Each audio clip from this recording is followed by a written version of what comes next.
Software engineering में हम अध्याय 7 देख रहे हैं। इसमें है principles that guide practice.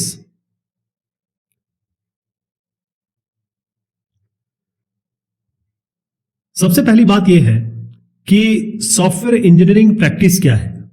Software engineering की जितनी भी विधाएं हैं, जो भी इससे रिलेटेड टॉपिक्स हैं, उसको अपने प्रैक्टिस में यानी कि अपने अभ्यास में लाना।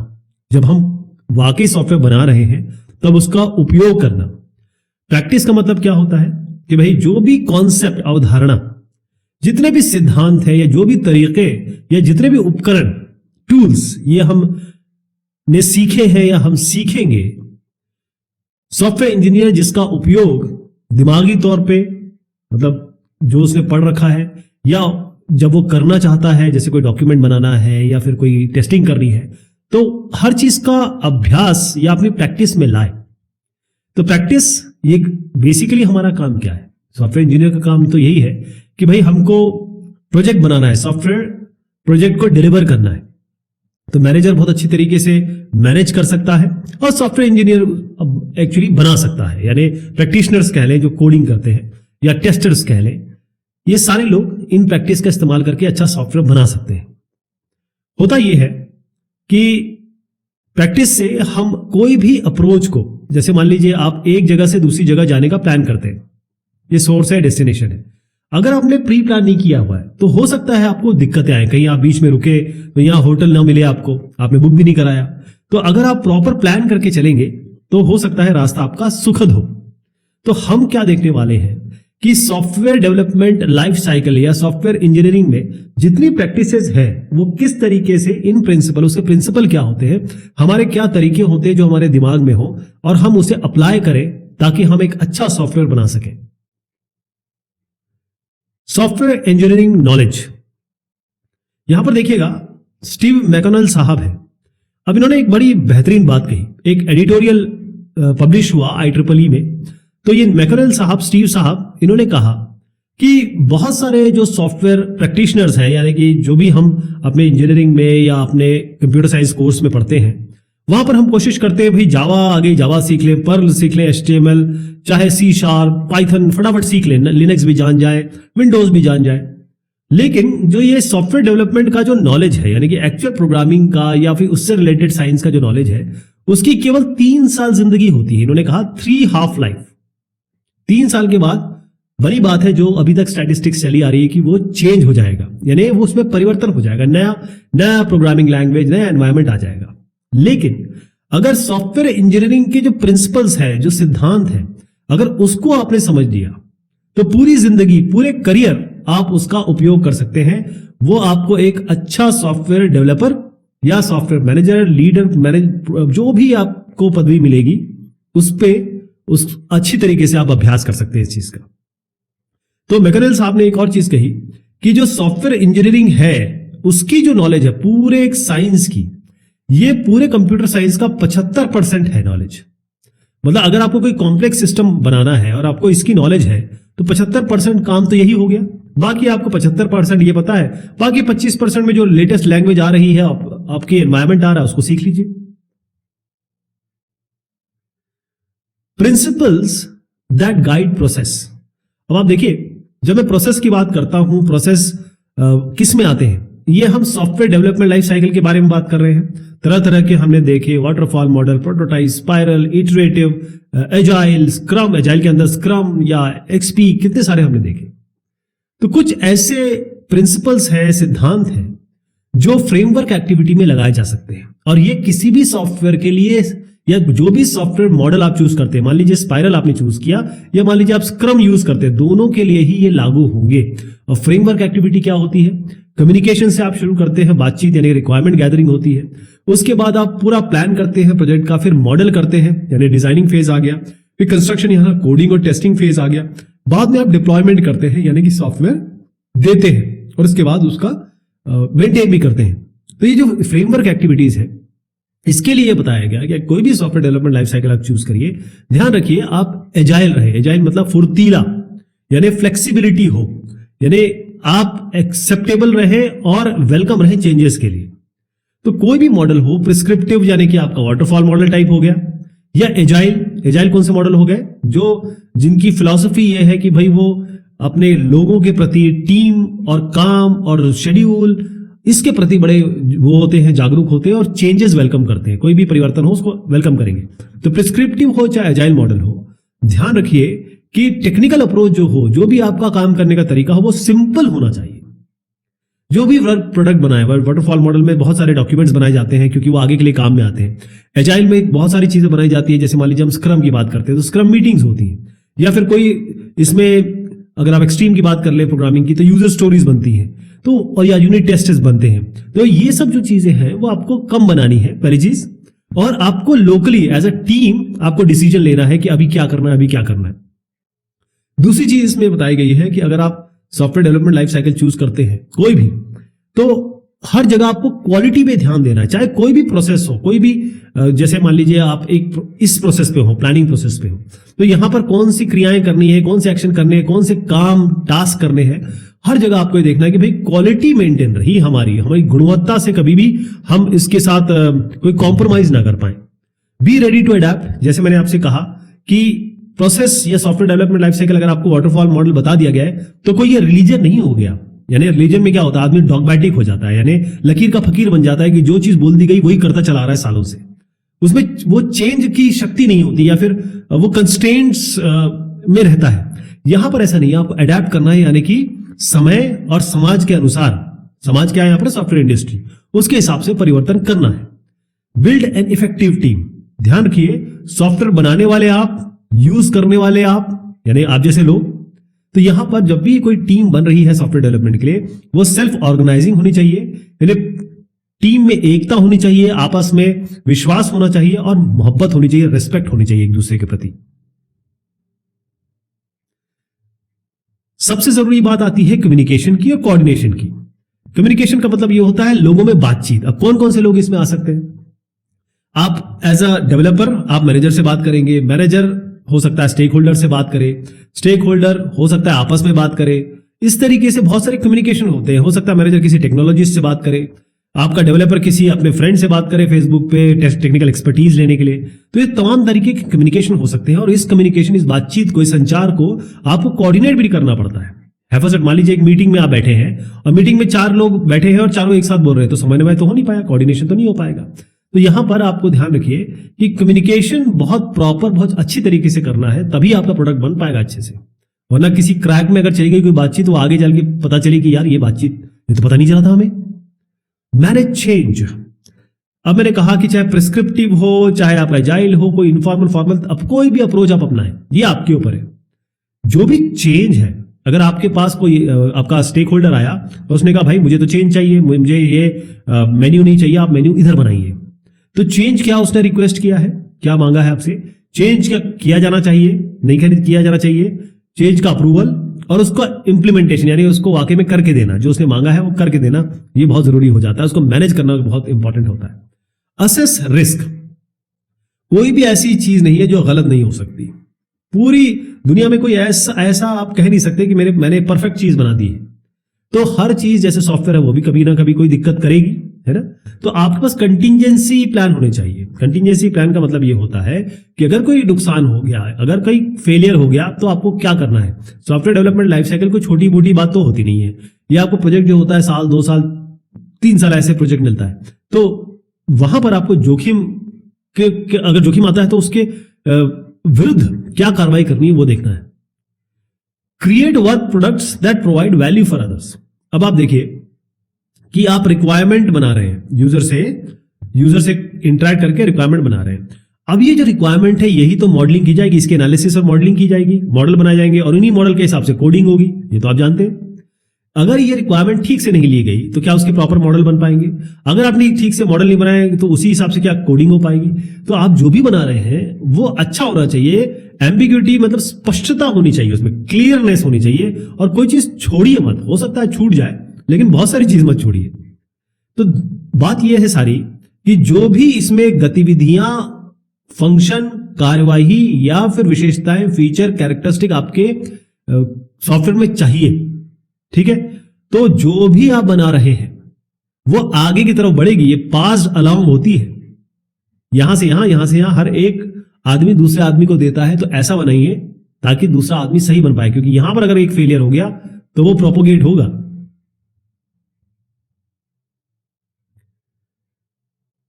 सॉफ्टवेयर इंजीनियरिंग हम क्यों कर रहे हैं? इसमें एक बड़ा शब्द है सॉफ्टवेयर, यानी कि आप सॉफ्टवेयर बना रहे हैं, आप कोई ऐप बना रहे हैं, आप कोई वेबसाइट बना रहे हैं, है ना, इसी तरीके की चीजें आप बना रहे हैं।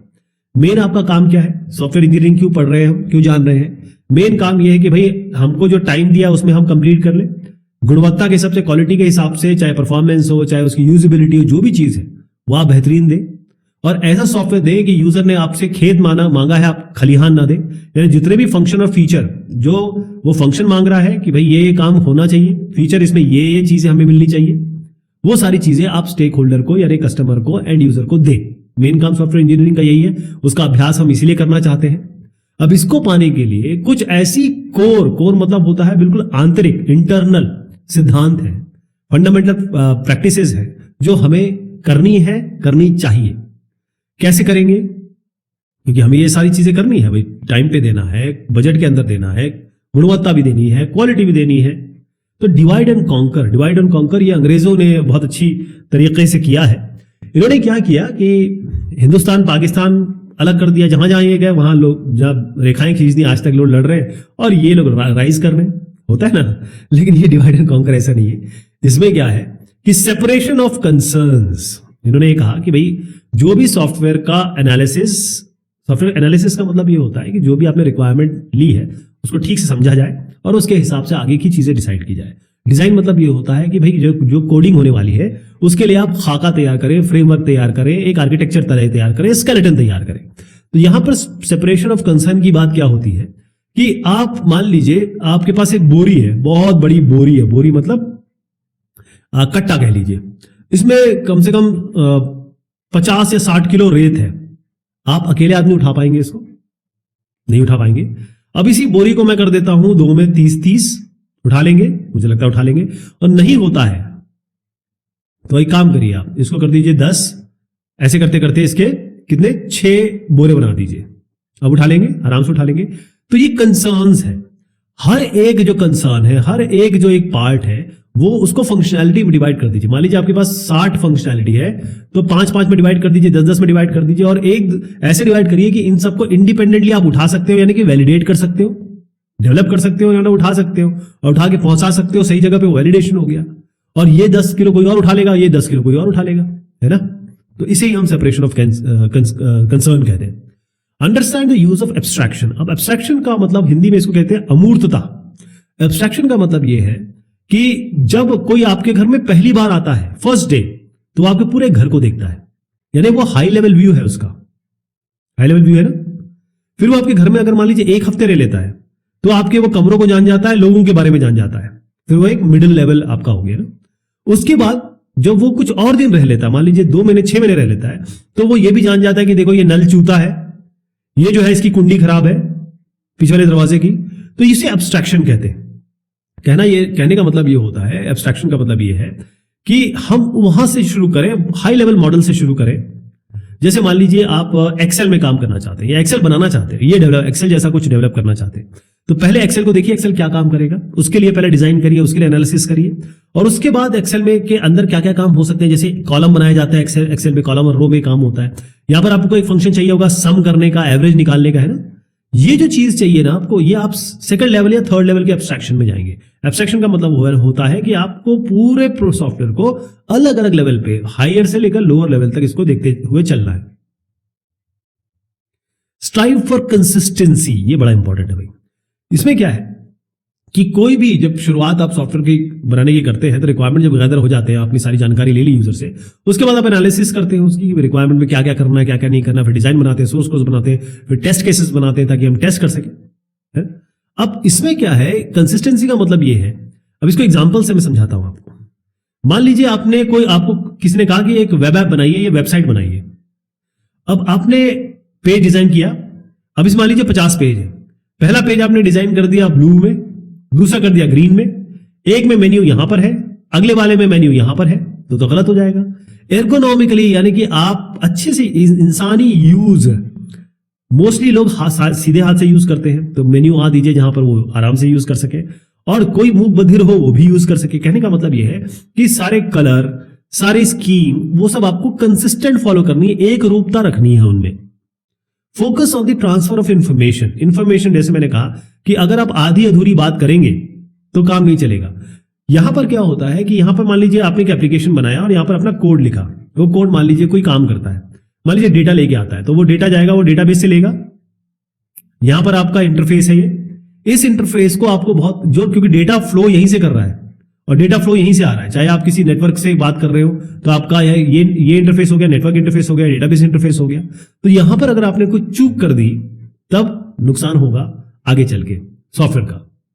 Build software that exhibits effective modularity. अभी मैंने आपको सेपरेशन ऑफ कंसर्न बताया था, उसमें मैंने आपको ये बताया था कि भाई बड़ी चीज को छोटे छोटे भाग में डिवाइड कर दीजिए। जो छोटे छोटे आपने भाग में डिवाइड किया उसी को मॉड्यूलर, यानी कि ग्रैन्युलरिटी बढ़ा रहे हैं आप, मॉड्यूलर कर रहे हैं उसको, है ना, और उससे काम आसान हो जाता है।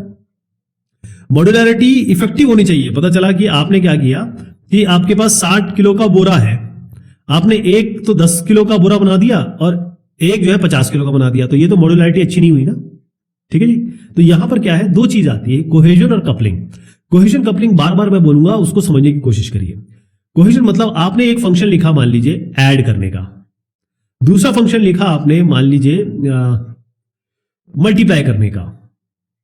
बहुत सिंपल एग्जांपल ले रहा हूं, ये बहुत ही नेव लोगों के लिए है। तो ये जो फंक्शन काम कर रहा है ऐड, इसके अंदर जितनी भी लाइनें लिखी होंगी, जो भी काम हो रहा है, इन लाइनों में, इन कामों में अच्छी खासी कोहेजन होना चाहिए। ठीक है जी। इसमें जो मल्टीप्लिकेशन लिख रहे हैं, इसमें जितनी लाइनें लिखी है, जितना काम हो रहा है, वो यही काम कर रहा होगा मल्टीप्लिकेशन का, उनके बीच में बहुत अच्छा कोहेजन होना चाहिए।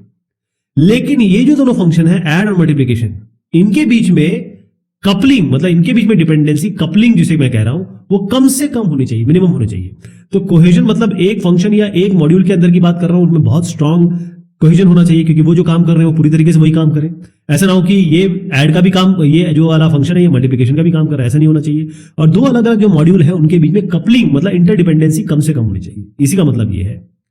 Look for patterns. अब जो चीज ऑलरेडी बन चुकी है उसी का यूज कर लीजिए, या जो तरीका आपने अपना रखा है उसी का वही तरीका अपनाइए आप। क्योंकि इससे क्या होता है कि जब इंटीग्रेशन का समय आता है, जब आप कॉम्प्लेक्स सिस्टम बनाते हैं, तो बहुत आसानी होती है, क्योंकि ऑलरेडी आप कर चुके हैं या आपके पास तरीका है।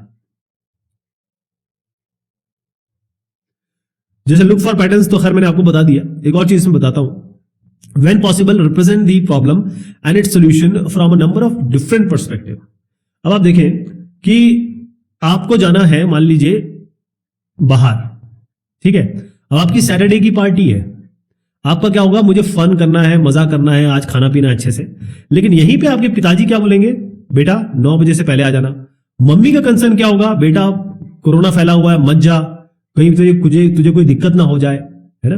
तो ये जो अलग अलग कंसर्न्स हैं, अलग अलग सोच है या पर्सपेक्टिव है एक ही चीज की, उस तरीके से आपको सोचना होगा। क्योंकि ये एक जनरल बात है, जब आप सॉल्यूशन बनाते हैं तो जब हम अलग अलग व्यू पॉइंट लेंगे, अलग अलग सोच, अलग अलग व्यू, मतलब सॉफ्टवेयर को हर तरीके से देखना है कि भाई आप क्या इसमें कौन कौन सी क्लास बनाने वाले हैं, सॉफ्टवेयर कभी भी कोई इवेंट आता है कैसा बिहेव करने वाला है, क्या किस एक्शन पे क्या काम होगा, और यूजर क्या क्या कर सकता है। क्योंकि यूजर का केवल यही नहीं होगा कि भाई एक काम करेगा, वो उसी चीज के मल्टीपल यूजर मल्टीपल तरीके से देख सकते हैं।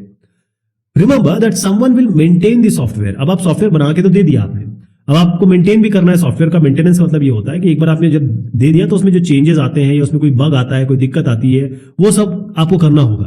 तो लॉन्ग टर्म में जब भी आप सॉफ्टवेयर को मेंटेन करते हैं या किसी दूसरे एनवायरनमेंट में इसको परिवर्तित करते हैं, तो यहां पर दूसरा आदमी करता है, तो उसके लिए डॉक्यूमेंटेशन अच्छा होना चाहिए।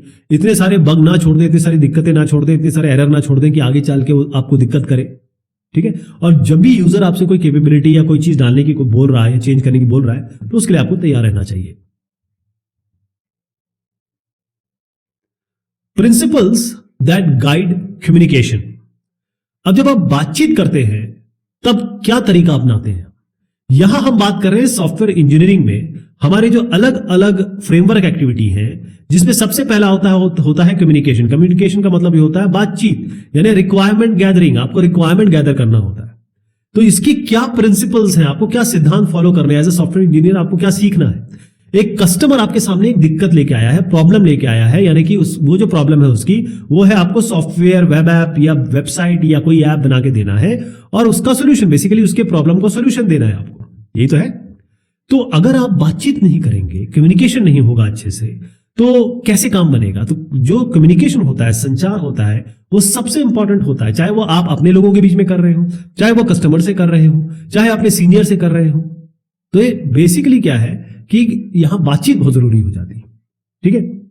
तो हम जब कम्युनिकेशन करेंगे या कम्युनिकेशन की क्या पार्ट लेंगे अपने सॉफ्टवेयर बनाने के लिए, तो हमको क्या करना पड़ेगा? पहली चीज, लिसन, सुनना जरूरी है। होता यह है कि हम, कोई भी आदमी जब हमसे बात करता है तो हम जवाब देने के लिए सुनते हैं, हम सुनने के लिए नहीं सुनते। अगर यहां पर आप कुछ एग्जांपल मैं आपको दिखा रहा हूं, पहले ये समझाता हूं तो आपको समझ में आएगा कि हमको बनाने क्या बोला उसने और हमने क्या बना के दिया, ठीक है। जैसे कस्टमर ने कहा मुझे ये बनाना है कि एक झूला बनाना है जिसमें ये 3 पट्टियां लगी हो। प्रोजेक्ट लीडर कैसे उसको समझ रहा है, एनालिस्ट कैसे डिजाइन कर रहा है, प्रोग्रामर कैसे लिख रहा है उसको, और बिजनेस कंसल्टेंट कैसे उसे बता रहा है। लिखा कैसे आपने इसको, कोई डॉक्यूमेंटेशन नहीं किया आपको।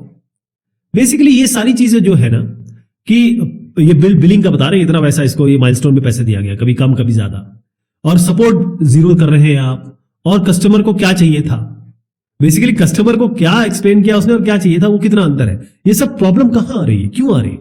ये आ रही है कम्युनिकेशन गैप, या फिर ठीक से बातचीत नहीं हो रही है। तो यहां जरूरी हो जाता है कि जब भी आपको कोई क्लैरिफिकेशन लेना हो, शर्माने की क्या जरूरत है, पूछिए, लेकिन ये नहीं कि बस पूछते रहिए, इंटरप्ट मत करिए, लेकिन पूछिए।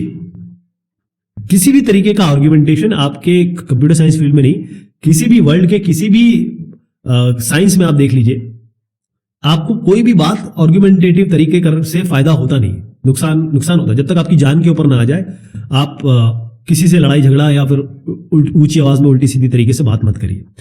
Prepare before you communicate. होता यह है कि हम बात करने से पहले ना अपनी तैयारी नहीं करते।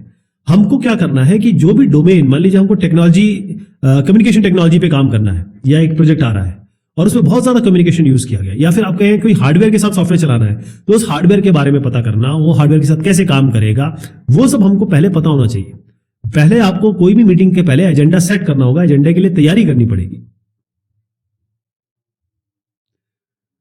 जब भी कोई एक्टिविटी है, जो भी काम हो रहा है या कम्युनिकेशन की एक्टिविटी हो रही है, यहां पर आप देखेंगे कोई ना कोई एक लीडर या फिर फैसिलिटेटर रहेगा।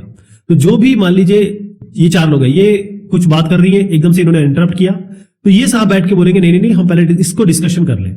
इसका मतलब कोई भी कॉन्फ्लिक्ट होने की संभावना को ये दूर कर सकते हैं, इसलिए एक लीडर या फैसिलिटेटर होता है। फेस टू फेस कम्युनिकेशन सबसे बढ़िया होता है। आजकल थोड़ा मुश्किल हो रहा है क्योंकि कोरोना का समय है और बाकी तमाम चीजें हैं, लेकिन अगर आप आमने सामने बात करेंगे तो चीजें बिल्कुल क्लियर हो जाती है। अगर आपको लगता है कि आप ड्राइंग बना के रिप्रेजेंट कर सके, ये भी बहुत अच्छा तरीका हो सकता है। अगर शब्दों में नहीं समझ में आ रहा है तो ड्राइंग बना लीजिए। Take notes and document decision. अब होता यह है कि हम केवल सुन के हाँ कर देते हैं, और आप जानते हैं कि हम अगले दिन 80% चीजें भूल जाते हैं जो आज हमने की है। तो एक रिकॉर्डर होना चाहिए, एक आदमी बाकायदा इसको नोट करे कि क्या क्या पॉइंट पे डिस्कशन हुआ है, क्या क्या डिसीजन लिए गए हैं। स्ट्राइव फॉर कोलैबोरेशन, समन्वय बहुत जरूरी है।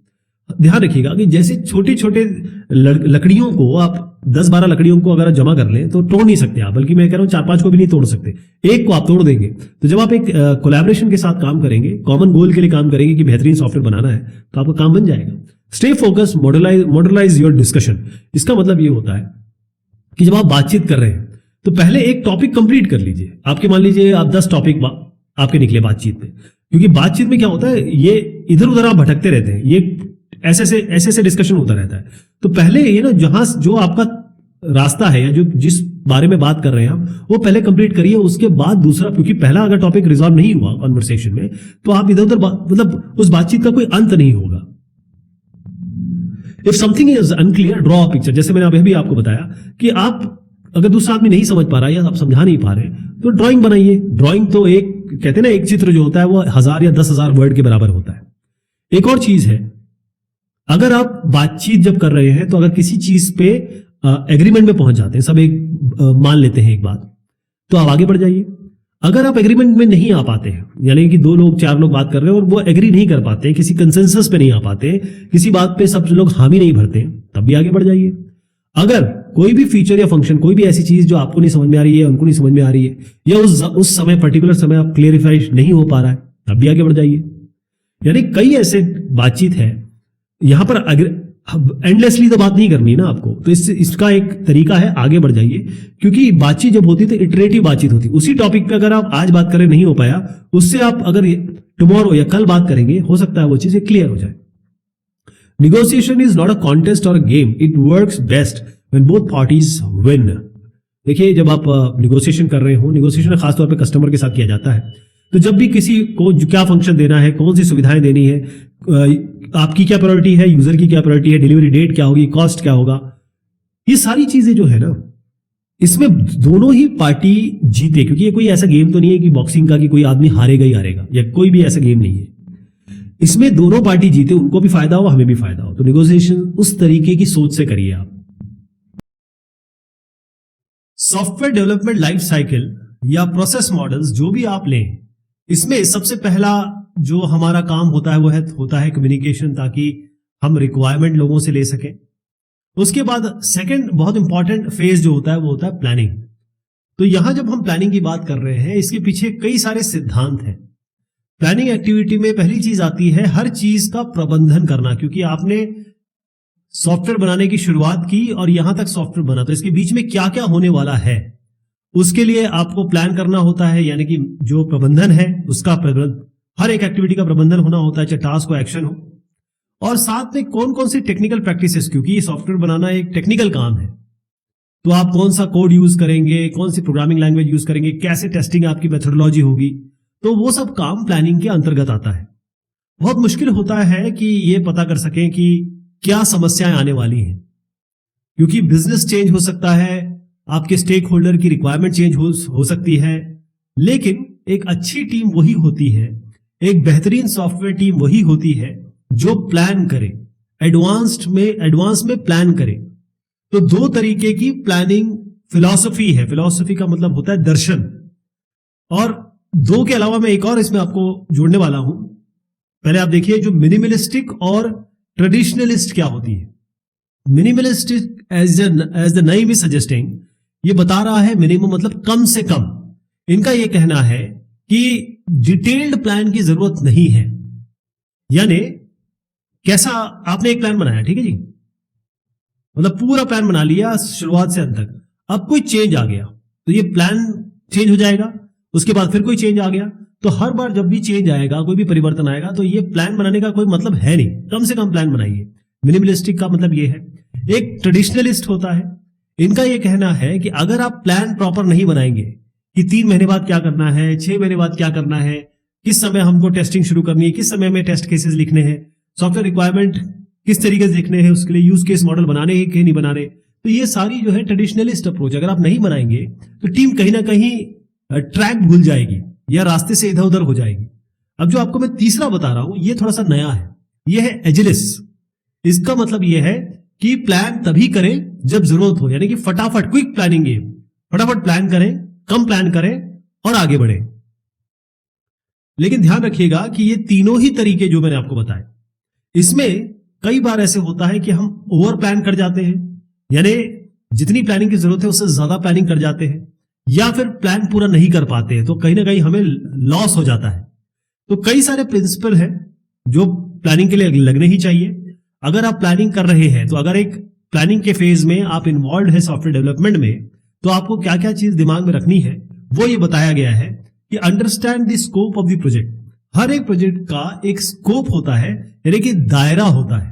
दायरा मतलब उसकी परिधि होती है कि आपको करना क्या है इसमें। ये आपको बताता है कि कहां से शुरू होना है, कहां पर अंत करना है, यानी एक तरीके से ये आपको डेस्टिनेशन बताएगा, आपका गंतव्य। Involve stakeholders in the planning activity.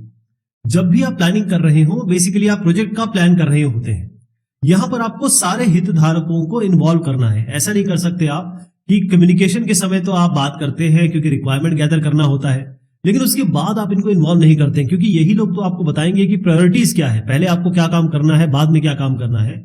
इसके अलावा प्रोजेक्ट के जो कंस्ट्रेंट्स है, यानी कि क्या नहीं करना है, वो भी यही बताएंगे आपको। Recognise that planning is iterative. ध्यान रखिएगा, प्लान एक बार बना दिया तो वो कोई पत्थर की लकीर नहीं हो जाती, क्योंकि आज का समय है परिवर्तन होगा ही होगा। जैसे ही आप यहां काम शुरू करेंगे, आपने शुरुआत तो कर दी, यहां पर कोई परिवर्तन आएगा, यहां कोई परिवर्तन आएगा, तो वो जो परिवर्तन आएगा उसके हिसाब से आपको अपना प्लान भी चेंज करना पड़ेगा।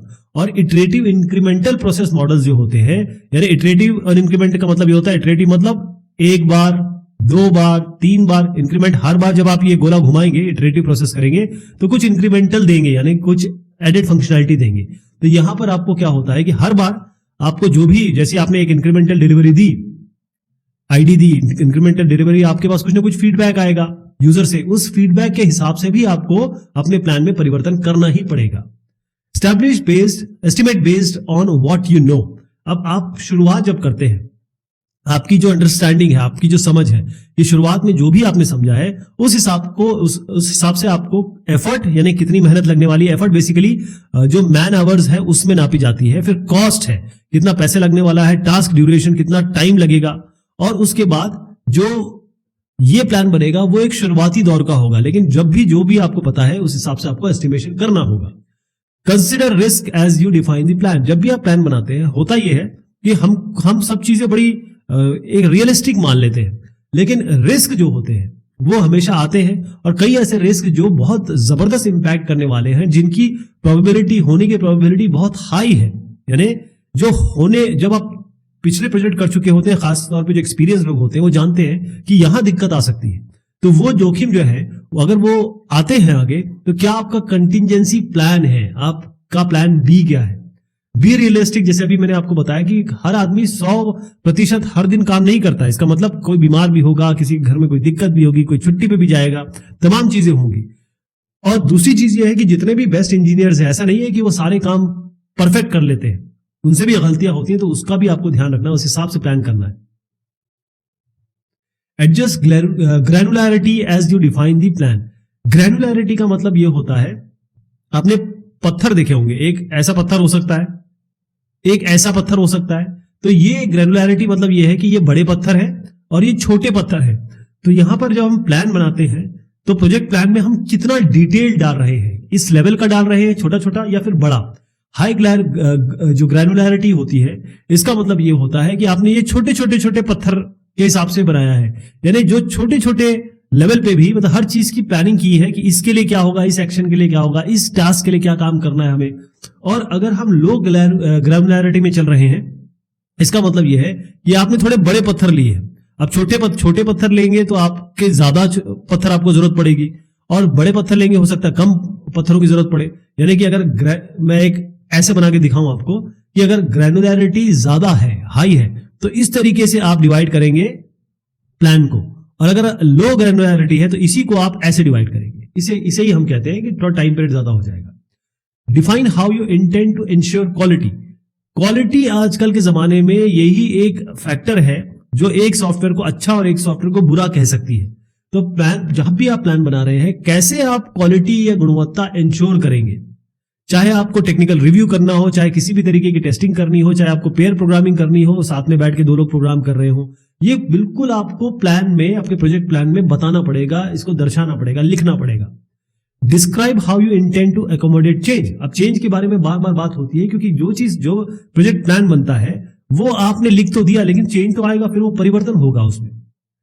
कई ऐसे चेंज होते हैं जो आपकी नियंत्रण में नहीं है, आपकी परिधि से बाहर है, वो कभी भी आ सकते हैं। तो कौन से चेंजेस आ सकते हैं, अगर आप ये प्लान कर लें या थोड़ा अंदाजा लगा लें, तो उनको भी आपको एकोमोडेट करना है, उनको भी आपको आत्मसात करना है, या कहें कि प्रोजेक्ट प्लान में आपको इंक्लूड करना है। Track the plan frequently and make adjustment as required. देखिए, ऐसा होता है कि आपने कोई प्लान बना लिया, अब एजिलिटी या फिर एजाइल प्रोसेस तो कहता है हर दिन करिए आप।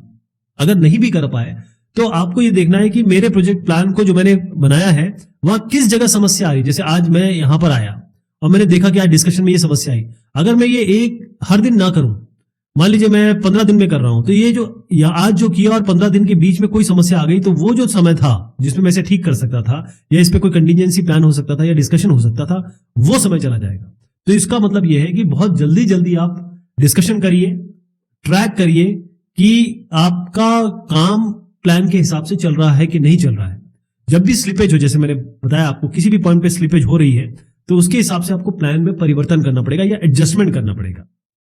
ध्यान रखिएगा, कि वैसे तो प्लानर अलग होते हैं, यानी कि जो सीनियर होते हैं प्रोजेक्ट मैनेजर लेवल के, वो प्लान करते हैं, लेकिन यहां पर कहा गया है इस प्रिंसिपल में कि जितने भी लोग इन्वॉल्व हैं, अगर जितने ज्यादा लोग आप इन्वॉल्व करेंगे प्लानिंग एक्टिविटी उतनी अच्छी होगी।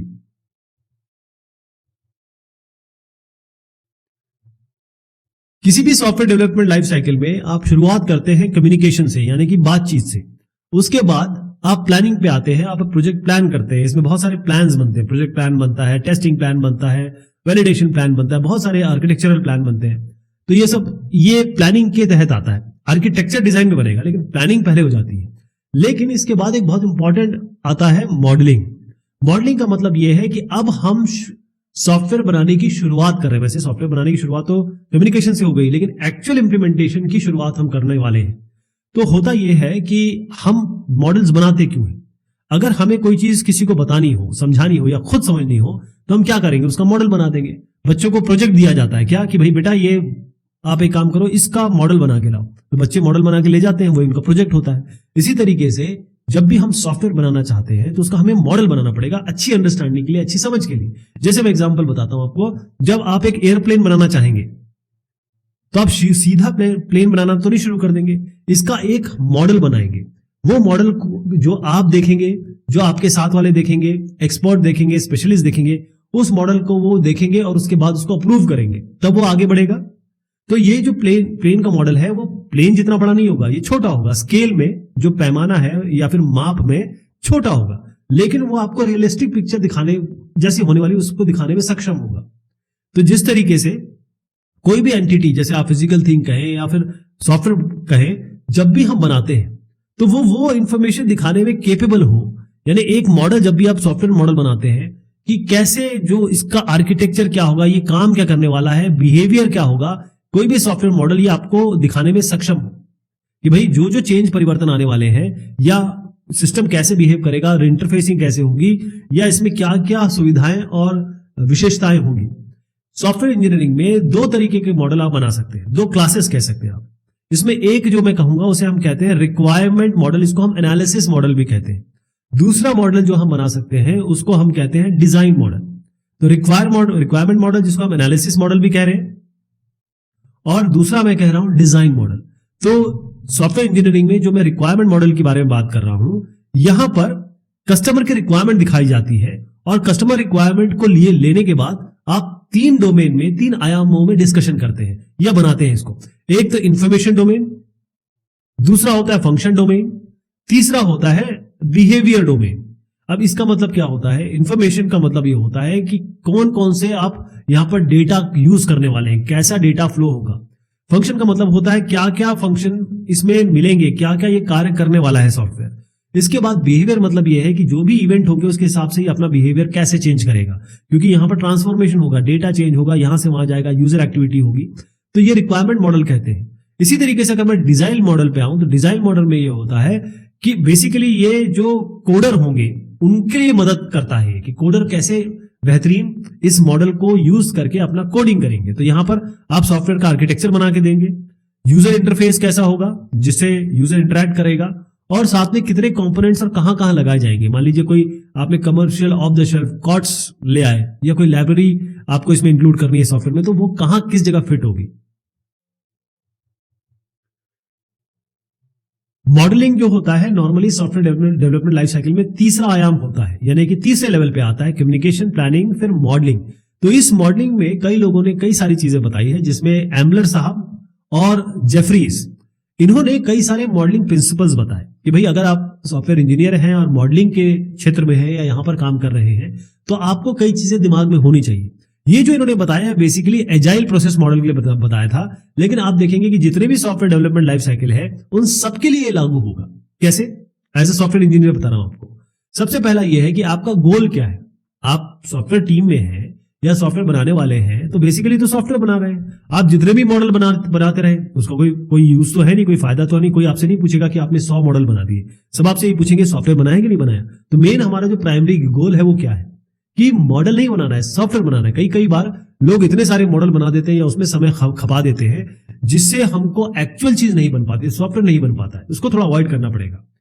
Travel light, don't create more models than you need, इसका मतलब यही है, पहले प्रिंसिपल से ये रिलेटेड है कि हर एक जो मॉडल है, जो मॉडल आप बनाने के लिए टाइम व्यय कर रहे हैं या कैसे कर सकते हैं कि खर्च कर रहे हैं, तो वो जो समय आप जो खर्च कर रहे हैं वो आप कंस्ट्रक्शन के समय भी तो कर सकते थे, मतलब कंस्ट्रक्शन के लिए भी कर सकते थे, यानी कि कम्युनिकेशन, प्लानिंग, मॉडलिंग, उसके बाद कंस्ट्रक्शन आता है। यहाँ पर एक्चुअल आप कोड लिखते हैं, टेस्टिंग करते हैं। तो मॉडल बनाने के लिए अगर ज्यादा समय खा जाएंगे आप, तो फिर कंस्ट्रक्शन कब करेंगे? इसीलिए आपको वही मॉडल बनाएं जिसकी जरूरत हो और जिससे हम सॉफ्टवेयर बनाने में हमको मदद मिले। strive to produce the simplest model that will describe the problem or the software। अब इसमें अगेन वही बात आती है कि हर चीज को आपको सिंपल बनाना है। आप इतना ऐसा गंभीर मॉडल ना बना दे, इतना कॉम्प्लेक्स मॉडल ना बना दे जो आप ही समझ पाए, आगे वाला कोडर समझ ही ना पाए उसको। यानी बेसिकली क्या है कि आपका जो भी काम होना है, जो भी मॉडल बना रहे हैं, उस मॉडल के हिसाब से कोडिंग होनी है, उसी के हिसाब से टेस्टिंग होनी है, उसी के हिसाब से मेंटेनेंस होना है। Build models in a way that makes them responsive to change. अब यहां पर चेंज की बात आ गई। अब आपने एक मॉडल तो बना दिया, मान लीजिए ऐसा मॉडल कोई बना दिया और किसी ने कहा कि भाई ये ऐसा है ना, ये पार्किंग यहां नहीं होनी चाहिए, यहां होनी चाहिए। अब अगर इस तरीके से मॉडल बनाए तो पार्किंग यहां करने में तो बहुत दिक्कत आ जाएगी।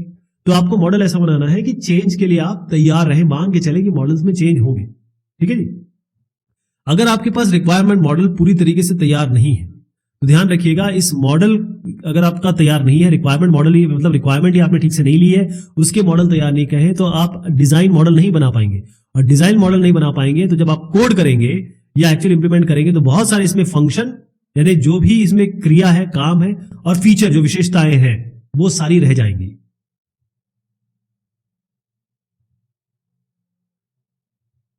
एक और प्रिंसिपल इसमें है कि be able to state an explicit purpose of each model that is created. अब अगर आपने कोई मॉडल बनाया या मॉडल बनाने की शुरुआत की और आपने अपने आप से एक सवाल पूछा, क्या ये मॉडल की जरूरत है? अगर आपका मन गवाही नहीं दे रहा है तो इस मॉडल को मत बनाइए, छोड़ दीजिए। अगर आप जस्टिफिकेशन नहीं दे सकते कि भाई ये मॉडल मैंने क्यों बनाया, ये मॉडल क्यों बनाना चाहिए, इस पे समय खपाने की जरूरत है नहीं, इसको छोड़ दीजिए। Adapt the models you develop to the system at hand. अब आप देखें, एक वीडियो गेम है, ठीक है जी, इसमें क्या होता है कि बहुत सारी मॉडलिंग की जरूरत पड़ सकती है।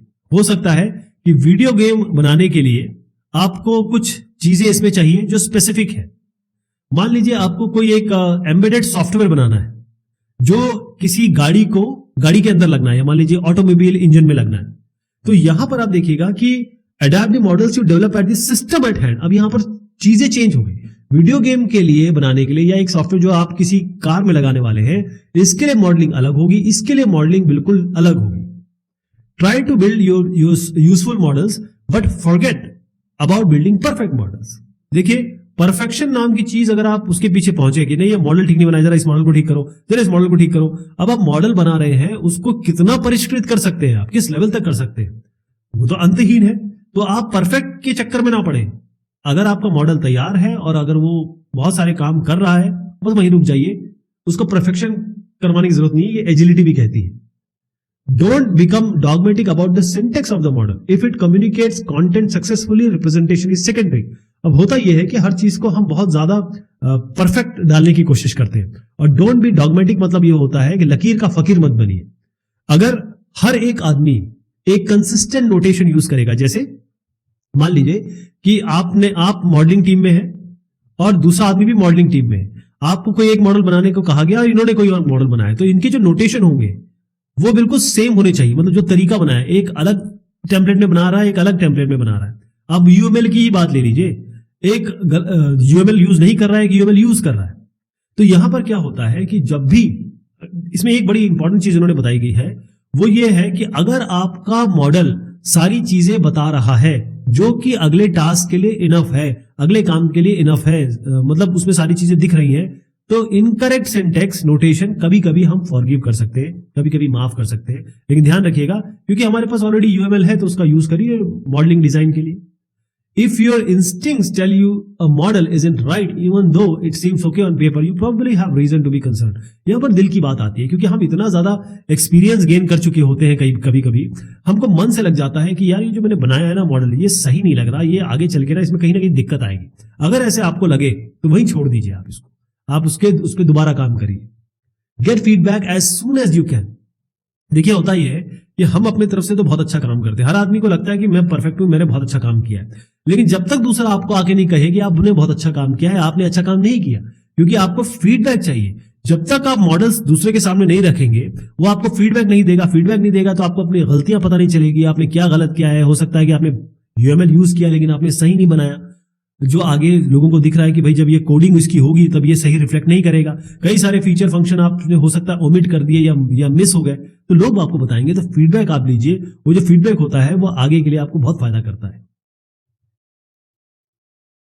रिक्वायरमेंट्स मॉडलिंग प्रिंसिपल्स होता यह है कि जब हम सॉफ्टवेयर डेवलपमेंट लाइफ साइकिल के प्रोसेसेस में आगे बढ़ते हैं तो सबसे पहला होता है कम्युनिकेशन, और फाइनली हम डिप्लॉयमेंट पे जाते हैं जब हम पोर्टिंग या डिलीवरी करते हैं। तो ये जो कम्युनिकेशन है ये इसलिए किया जा रहा है कि हम रिक्वायरमेंट गैदर करना चाहते हैं। ये रिक्वायरमेंट गैदरिंग होती है, यानी जानकारियां, कौन सी सुविधाएं, कौन सी विशेषताएं आपको सॉफ्टवेयर में देनी है, इसे ही हम रिक्वायरमेंट मॉडलिंग के साथ जोड़ते हैं। तो रिक्वायरमेंट तो आ जाती है, रिक्वायरमेंट हम यहां से लिखते हैं, और फिर यहां पर हमारे पास एक स्टेज होता है प्लानिंग का, फिर होता है मॉडलिंग का, फिर कंस्ट्रक्शन का, फिर डिप्लॉयमेंट का। तो ये मॉडलिंग, जब हम रिक्वायरमेंट की मॉडलिंग करते हैं तो हम इसे रिक्वायरमेंट मॉडलिंग कहने लगते हैं। जितनी भी रिक्वायरमेंट मॉडलिंग है उसके पीछे एज अ सॉफ्टवेयर इंजीनियर आपके क्या सिद्धांत होने चाहिए, क्या चीजें आपको समझनी चाहिए जब आप रिक्वायरमेंट मॉडलिंग करेंगे, यानी कि यूजर की जरूरतों को, यूजर के यूजर स्टोरीज को, यूजर के यूज केसेस को आप बनाएंगे। तो उसके लिए पहली चीज है the information domain of a problem must be represented and understood. इसमें यह कहा गया है कि इंफॉर्मेशन डोमेन पहले है क्या। देखिए, इंफॉर्मेशन डोमेन का मतलब यहां पर है सबसे इंपॉर्टेंट चीज डेटा। डेटा जो सिस्टम के अंदर आ रहा है, या ये कहिए कि सॉफ्टवेयर के अंदर आ रहा है। तो मान लीजिए आप एक सॉफ्टवेयर बना रहे हैं, तो डेटा इनपुट कैसे आएगा, डेटा बाहर कैसे आ रहा है, कौन सा डेटा आ रहा है। जैसे इनपुट में आप क्या कह सकते हैं कि यूजर कौन सा डेटा देने वाला है, कौन सा इनपुट देगा इसमें, बाकी और सिस्टम क्या इस सॉफ्टवेयर के साथ इंटरेक्ट कर रहे हैं, बाकी अगर कोई डिवाइस इसके साथ कनेक्ट कर दिया आपने, वो क्या इसमें डेटा देंगे। अब डेटा जो आउटपुट जा रहा है वो कैसे हो सकता है, मान लीजिए यहाँ पर एक नेटवर्क इंटरफेस है उसके थ्रू जा रहा है, मान लीजिए कोई ग्राफिक दिखाना चाह रहे हैं आप, और भी तरीके हो सकते हैं। और कई सारा ऐसा डेटा होता है जो यहाँ पर परमानेंटली आप इसके अंदर रख रहे हैं। हो सकता है कि लोकल डेटाबेस हो या फिर कहीं आप इसको किसी और जगह डेटाबेस में रखें, तो इसे हम इंफॉर्मेशन डोमेन कहते हैं। ये पता होना चाहिए हमें। The functions that the software performs must be defined. अब मेन चीज ये है कि सॉफ्टवेयर का मतलब होता है कि वो काम करेगा, आपके यूजर को के काम को ऑटोमेट करता है ना। सॉफ्टवेयर का मतलब यही है। तो बेसिकली सॉफ्टवेयर आप क्यों बना रहे हैं, आप यूजर के प्रॉब्लम को ही तो सॉल्व कर रहे हैं। और सॉल्व किस तरीके से कर रहे हैं, उसको कुछ फंक्शन देके, उसके कुछ कार्य को आसान करके। तो जो बेनिफिट करता है यूजर को, वही तो यूजर रिक्वायरमेंट होती है कि मुझे, यूजर कहता है मुझे ये चाहिए, आपने वो इंप्लीमेंट कर दिया। The behaviour of the software as a consequence of external events must be represented. देखिए, सॉफ्टवेयर आपने बना तो दिया, लेकिन इसमें बहुत सारे ट्रिगर होंगे, बहुत सारे इवेंट होंगे, यानी कि बहुत सारे इस पे काम किए जाएंगे। जैसे मैंने यहां पर अभी आपको बताया था कि यूजर इनपुट करेगा, यूजर के बगैर इनपुट किए तो कोई काम होगा नहीं, है ना। और फिर उसके बाद कई ऐसे एक्सटर्नल सिस्टम होंगे जिसके साथ आप इसको कनेक्ट करेंगे। जैसे डेटा जा रहा है, नेटवर्क पे जा रहा है, नेटवर्क से आ रहा है, तो ये सारी चीजें आपको पता होनी चाहिए कि ये सब के साथ सॉफ्टवेयर कैसे चेंज करने वाला है। जैसे मान लीजिए आप कोई ऑडियो कॉल कर रहे हैं या वीडियो कॉल कर रहे हैं, तो क्या बैंडविड्थ ये यूज कर रहा है, कितनी बैंडविड्थ कम हो रही है, ज्यादा हो रही है, कम बैंडविड्थ पे क्या काम करेगा, फॉर एग्जाम्पल। तो ये आपको पता होना चाहिए। The models that depict information function behaviour must be partitioned in a manner that uncovers detail in a layered और hierarchical fashion। आप क्या करते हैं, आपने देखा होगा कि कोई भी जब भी एक कमिटी बनाते हैं, मतलब मान लीजिए एक बहुत बड़ा ऑर्गेनाइजेशन जिसमें 1000 लोग काम कर रहे हैं, तो आप क्या करेंगे, एक आप फूड कमिटी बना देंगे, एक कमिटी होगी जो आपके कल्चरल कमिटी बना देंगे, एक होगी जो आपकी क्लीनिंग कमेटी होगी, एक होगी जो प्रोक्योरमेंट कमेटी होगी। ऐसा सब कमिटियां बनाते हैं ना, तो सबको अपना अपना काम मिल जाता है। यानी जो आप मॉडल रिक्वायरमेंट मॉडलिंग बना रहे हैं उसमें हर एक जो आप पार्ट बनाएंगे वो उसमें, और वो भी लेयर वाइज होगा। सबसे मतलब हो सकता है कि ये सबसे बड़ा फंक्शन हो इसका पूरे सॉफ्टवेयर का, फिर थोड़ा इसको हिजे कर दिए, थोड़े से और आपने डिवाइड कर दिए, फिर थोड़ी और डिवाइड कर दिए ऐसे छोटे छोटे। यानी कहने का मतलब ये है कि ये हायरार्किकल फॉर्म जो मैंने आपको दिखाया है, ये डिवाइड एंड कॉन्कर स्ट्रेटेजी आपको अपनानी है। बहुत बड़ा आपके सामने जब सॉफ्टवेयर बनाना होगा, वेबसाइट बनाना होगा, वेब ऐप बनाना होगा, तो आपके पास एक कॉम्प्लेक्स प्रॉब्लम है। अब उसको इस तरीके से ये कहें समझदारी से आप उसको डिवाइड करें कि हर एक जो पार्ट है, छोटा पार्ट, उसको आराम से आप कॉन्कर कर सके, जीत सके, उसको इंप्लीमेंट कर सके। इसे हम कहते हैं पार्टीशनिंग या फिर सेपरेशन ऑफ कंसर्न्स। ये हम ऑलरेडी देख चुके हैं सेपरेशन ऑफ कंसर्न क्या है। और किसी भी रिक्वायरमेंट मॉडलिंग की ये सबसे इंपॉर्टेंट चीज है कि आप पूरे प्रॉब्लम को किस तरीके से हिज्जे में या पार्ट्स में डिवाइड करते हैं। The analysis task should move from essential information toward implementation detail. अब क्या होता है, जैसे ही हमारे सामने काम आता है हम सीधा इंप्लीमेंटेशन डिटेल पे चले जाते हैं। यार इसको कैसे फंक्शन बनाएंगे, इस फंक्शन में कौन सी, मतलब इसके लिए कौन सी क्लास बनानी पड़ेगी, क्लास में कौन से फंक्शन होंगे, कौन से वेरिएबल होंगे, कोई ग्लोबल होगा, कोई लोकल होगा, तमाम चीजें हम सोचने लगते हैं। लेकिन यहां पर कुछ और बात कही जा रही है। जो एनालिसिस मॉडल है वो तब शुरू होती है जब आप यूजर के पर्सपेक्टिव को देखते हैं, यानी कि यूजर क्या सोच रहा है या यूजर क्या करने वाला है, उस हिसाब से देखते हैं। यहां पर मैं आपको एक एग्जांपल बताता हूं। वीडियो गेम है, यहां पर जो नायक है या नायिका है वो प्लेयर है, मतलब जो हीरो है इस गेम का, वो किसी भी डायरेक्शन में इस मेज का मतलब होता है भूल भुलैया, यहां पर वो मूवमेंट करना है उसको। अब ये मूवमेंट कैसे करेगा, कीबोर्ड से करेगा, माउस से करेगा। तो अब यहां पर जो आ गया कि एक वीडियो गेम में एक प्रोटैगनिस्ट जो आपका हीरो है उसको वो जैसे ही किसी डायरेक्शन में मूव करे आपके किसी एक्शन से, इसी को हम एसेंस कहेंगे। ये प्रॉब्लम का मेन मुद्दा है, एसेंस है, कोर है। यहां से बात शुरू होगी कि अब इंप्लीमेंटेशन कैसे करना है। आपको समझ में आ गया ना कि पहले आप एसेंस निकालें, उसके बाद इंप्लीमेंटेशन पे जाएं। ऐसा नहीं कि पहले ही इंप्लीमेंटेशन की सोचें। अब आपके पास इंप्लीमेंटेशन जब आप करेंगे, बेसिकली डिजाइन मॉडल का पार्ट होता है। यहां पर हम बताएंगे कि भाई वीडियो गेम में क्या वॉइस के थ्रू काम चल जाएगा, क्या कीबोर्ड के थ्रू काम चलेगा, क्या माउस चलाएंगे आप, या यूजर जॉयस्टिक से काम करने वाला है, या ऐसा भी हो सकता है कि मोशन सेंसिटिव डिवाइस आप लगा दें, या यूजर केवल हाथ हिला दे तो ये वो उस डायरेक्शन में चला जाए। तो ये इतनी सारी चीजें इसके इंप्लीमेंटेशन डिटेल में आ सकती है। ठीक है, इसे ही हम रिक्वायरमेंट मॉडलिंग कहते हैं।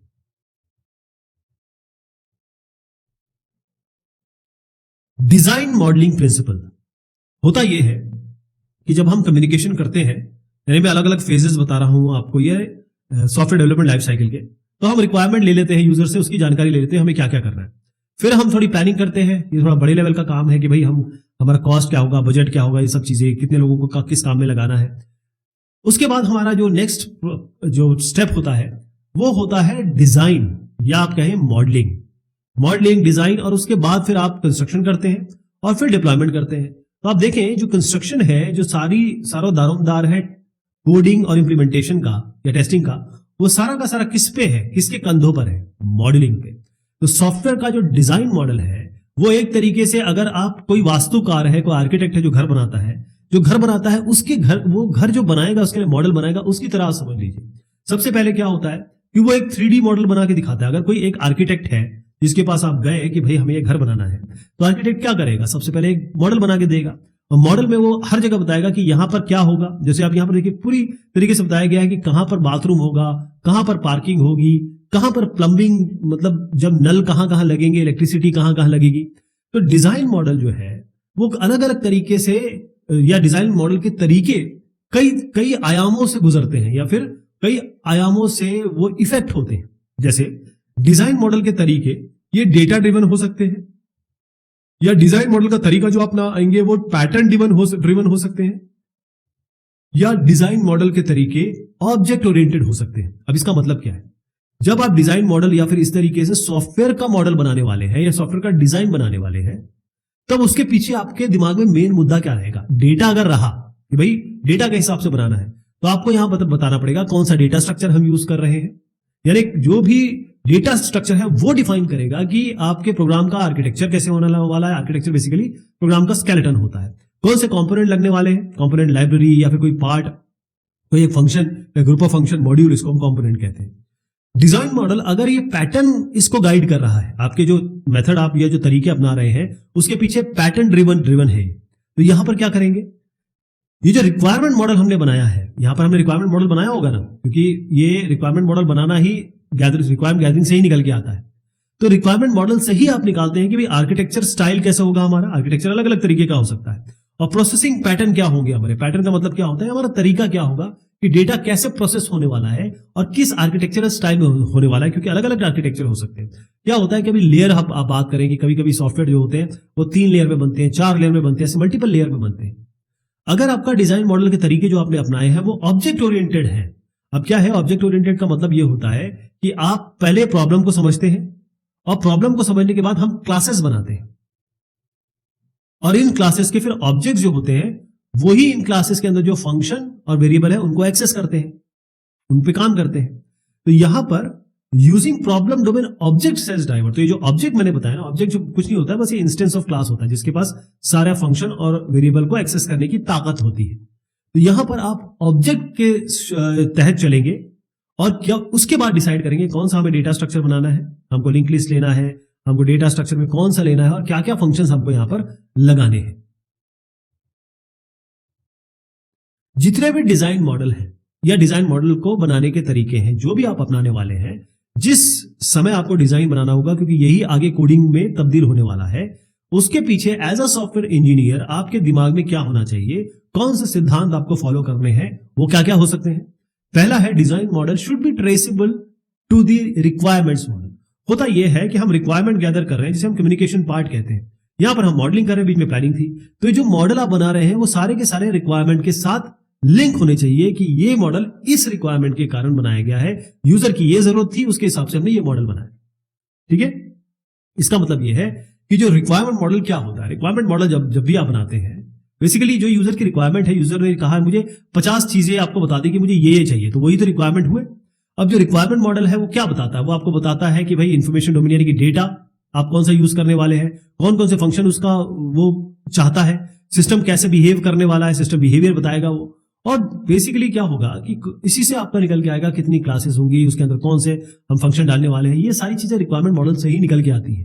तो जो डिजाइन मॉडल है वो क्या करता है, वो ये जो रिक्वायरमेंट मॉडल से निकली हुई इंफॉर्मेशन है उसी को डिजाइन मॉडल अपने अपने मॉडल के बनावट से प्रदर्शित करता है। समझ गया? तो रिक्वायरमेंट मॉडल के बेसिस पे ही ये डिजाइन मॉडल इसी रिक्वायरमेंट को या ये कहें कि इसी इंफॉर्मेशन को तब्दील करता है। किस पे तब्दील करेगा कि कौन सा आर्किटेक्चर, ये सारी चीजें हम जानने वाले हैं आगे चल के। अभी ये बस ये समझिए कि पूरा एक खाका तैयार करेगा, जितने भी मेजर फंक्शंस होंगे वो तैयार करेगा, और कौन कौन से आपके कंपोनेंट लगने वाले हैं इन क्लासेस को डिफाइन करने के लिए या रियलाइज करने के लिए, इंप्लीमेंट करने के लिए, वो ये डिजाइन मॉडल आपको बता देगा। दूसरी चीज इसमें आती है always consider the architecture of the system to be build. अब आर्किटेक्चर जैसे मैंने आपको बताया ये सॉफ्टवेयर या सिस्टम का स्केलेटन होता है, खाका होता है। जैसे शरीर का एक स्केलेटन होता है ना, उसके अंदर फिर कहां पर आपका लिवर आएगा, कहां पर आपका इंटेस्टाइन आएगा, ये बाद में जब बढ़ता है बच्चा तब ये डेवलप होते हैं। इसी तरीके से डिजाइन जो है वो आर्किटेक्चरल कंसिडरेशन से शुरू होते हैं, कौन सी चीज कहां फिट करनी है, कौन सी चीज कहां काम करेगी, और उसके बाद ही हम कंपोनेंट बता सकते हैं। कंपोनेंट जैसे एक शरीर का स्केलेटन हो गया आपका आर्किटेक्चर, और उसके अंदर आप जो जो चीज जोड़ेंगे, जैसे मान लीजिए हार्ट कहां लगना है, आईज कहां लगनी है, वो सब कंपोनेंट हो गए आपके। Design of data is as important as design of processing function. अब होता क्या है, हम सीधा फंक्शन पे शुरू हो जाते हैं। मतलब एक क्लास बनाई हमने, उसके हम अंदर देखते हैं क्या फंक्शन होने चाहिए, क्या वेरिएबल होने चाहिए, ये हम देखना शुरू कर देते हैं। लेकिन हम ये नहीं देखते कि डेटा क्या है। देखिए डेटा सबसे इंपॉर्टेंट है, डेटा स्ट्रक्चर सबसे इंपॉर्टेंट है, डेटा का फ्लो सबसे इंपॉर्टेंट है।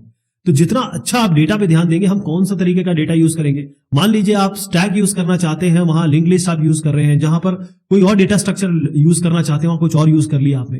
तो यहां डेटा पे बड़ा इंपॉर्टेंस आपको देना है। अगली चीज जो इसमें आती है वो है interfaces, both internal and external must be design with care. अब यहां पर एक इंपॉर्टेंट बात बताता हूं आपको। मान लीजिए ये आपका बनाया हुआ सॉफ्टवेयर, वेब ऐप, या जो भी आप इसको कह लें, वेबसाइट कह लें, या जो भी सॉफ्टवेयर सोल्यूशन आप प्रोवाइड कर रहे हैं, यहां पर ये सॉफ्टवेयर के अंदर कुछ कंपोनेंट्स होंगे और ये बाहर किसी ना किसी के साथ इंटरेक्ट कर रहा होगा। ऐसे बहुत कम सॉफ्टवेयर देखेंगे जो डेटाबेस से या नेटवर्क के साथ कनेक्ट नहीं हो रहे होंगे। तो इसके बीच में आपकी इंटरफेसिंग है। ये जो इंटरफेसिंग है इसकी भी डिजाइन आपको बहुत अच्छी तरीके से करना होगी, और इसी के बाद अगर आप अच्छे से डिजाइन नहीं करेंगे तो फिर वैलिडेट कैसे कर पाएंगे, मतलब आगे आप टेस्ट कैसे कर पाएंगे। अगला आता है user interface design should be tune to the need of the end user, however in every case it should stress ease of use. देखिए जितने भी वर्ल्ड में सॉफ्टवेयर या ऐप जिनका बहुत नाम हुआ है, जैसे अमेज़न वाला देख लीजिए आप, जब आप यूज करते हैं इसे तो आपको बड़ी ईज होती है। एक बार आपको क्रेडिट कार्ड या डिटेल देना होता है, वो हमेशा के लिए उसको ले लेता है सेफली। उसके बाद जैसे ही आप कुछ खरीदते हैं आपको और सारे वो ऑप्शन भी दे देता है। उसमें आपको बहुत सारे कूपन्स मिल जाते हैं, बहुत सारी चीजें हो जाती है। कहने का मतलब ये है कि यूजर इंटरफेस इतना आसान होता है कि यूजर इस पे बार बार जाने की कोशिश करता है। आपने अंदर क्या फंक्शन बनाए हैं, आपने बेहतरीन डेटा स्ट्रक्चर यूज किया है, आपने क्या बढ़िया आर्किटेक्चर बनाया है, इतना बढ़िया बेहतरीन काम किया है, लेकिन अगर आपने इसका इंटरफेस डिजाइन ठीक से नहीं बनाया, यानी कि यूजर को जो दिखने वाला है वो अगर साफ सुथरा, क्लीन, अच्छे कलर में या फिर फ्रेंडली नहीं है, तो यूजर इसे कहेगा अरे यार ये सॉफ्टवेयर अच्छा नहीं है।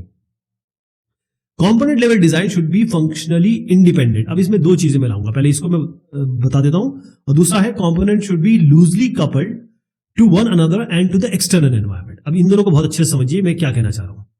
देखिए, होता यह है कि आपने एक फंक्शन बनाया, मान लीजिए कोई काम ये कर रहा है, डेटाबेस से कनेक्टिविटी ले रहा है। एक फंक्शन बनाया जो नेटवर्क का काम करता है, जिसमें आपने टीसीपी और यूडीपी इंप्लीमेंट कर रखा है।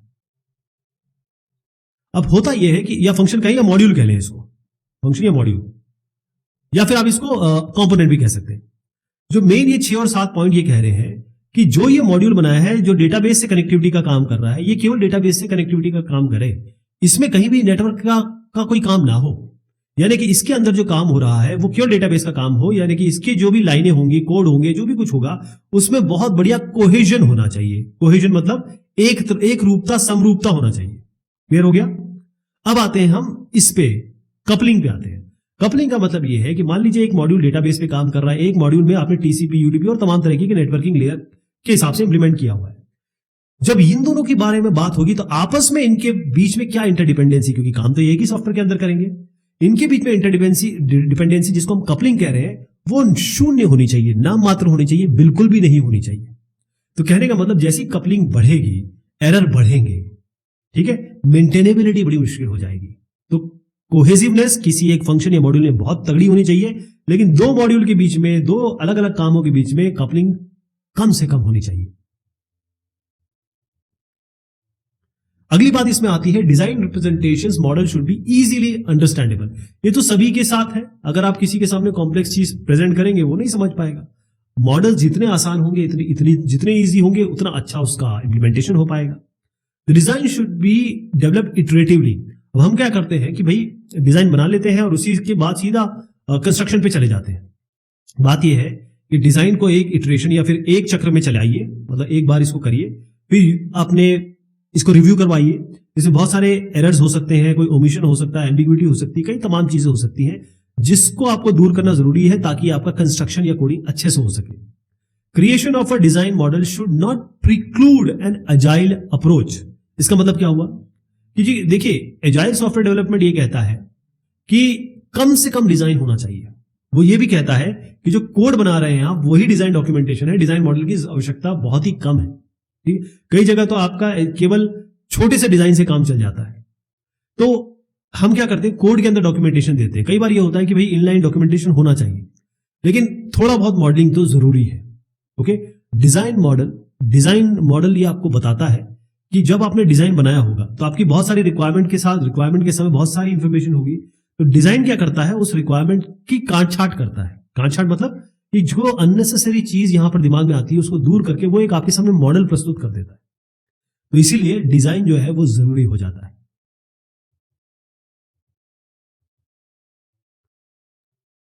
कोई भी सामान, वस्तु अब जब आप लेते हैं तब उसे अच्छा कब कहते हैं, जब उसकी क्वालिटी अच्छी होती है, उसकी गुणवत्ता अच्छी होती है, राइट। जब आप ये सारे प्रिंसिपल्स, जो डिजाइन मॉडलिंग प्रिंसिपल्स मैंने आपको बताए, तो आप ये देखेंगे कि जो इस डिजाइन के कारण क्वालिटी फैक्टर ये भी निकल के आते हैं, और इसी डिजाइन प्रिंसिपल से क्वालिटी को रास्ता मिलता है।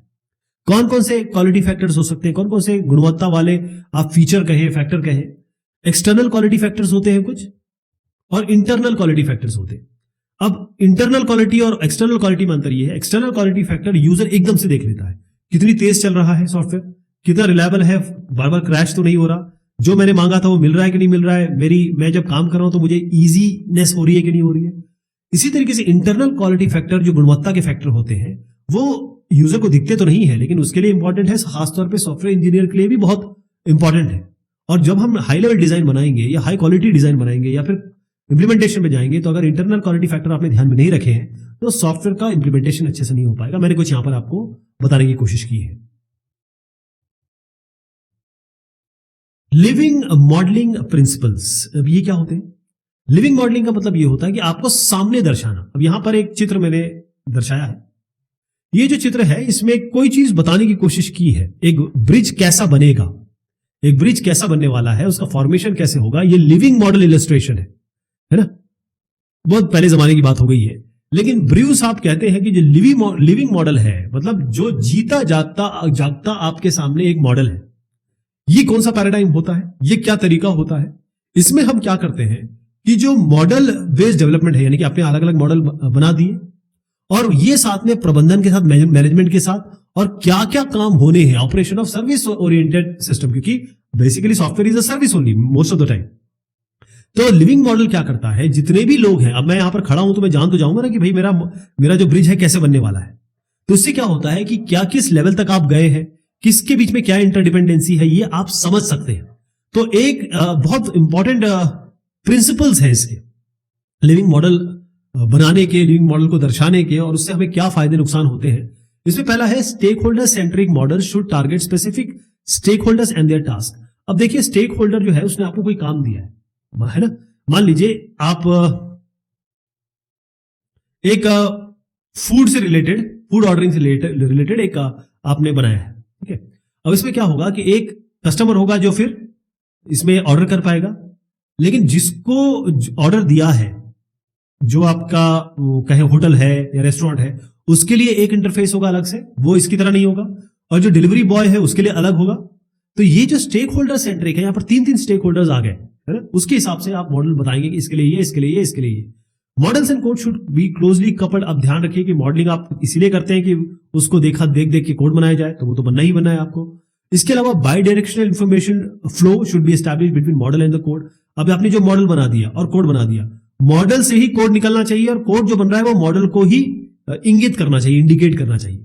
Common system view should be created, यानी कि आप ये समझ लीजिए कि एक पूरा जो सिस्टम है वो फाइनली कैसे दिखने वाला है, वो भी आपको लिविंग मॉडलिंग प्रिंसिपल है इसका।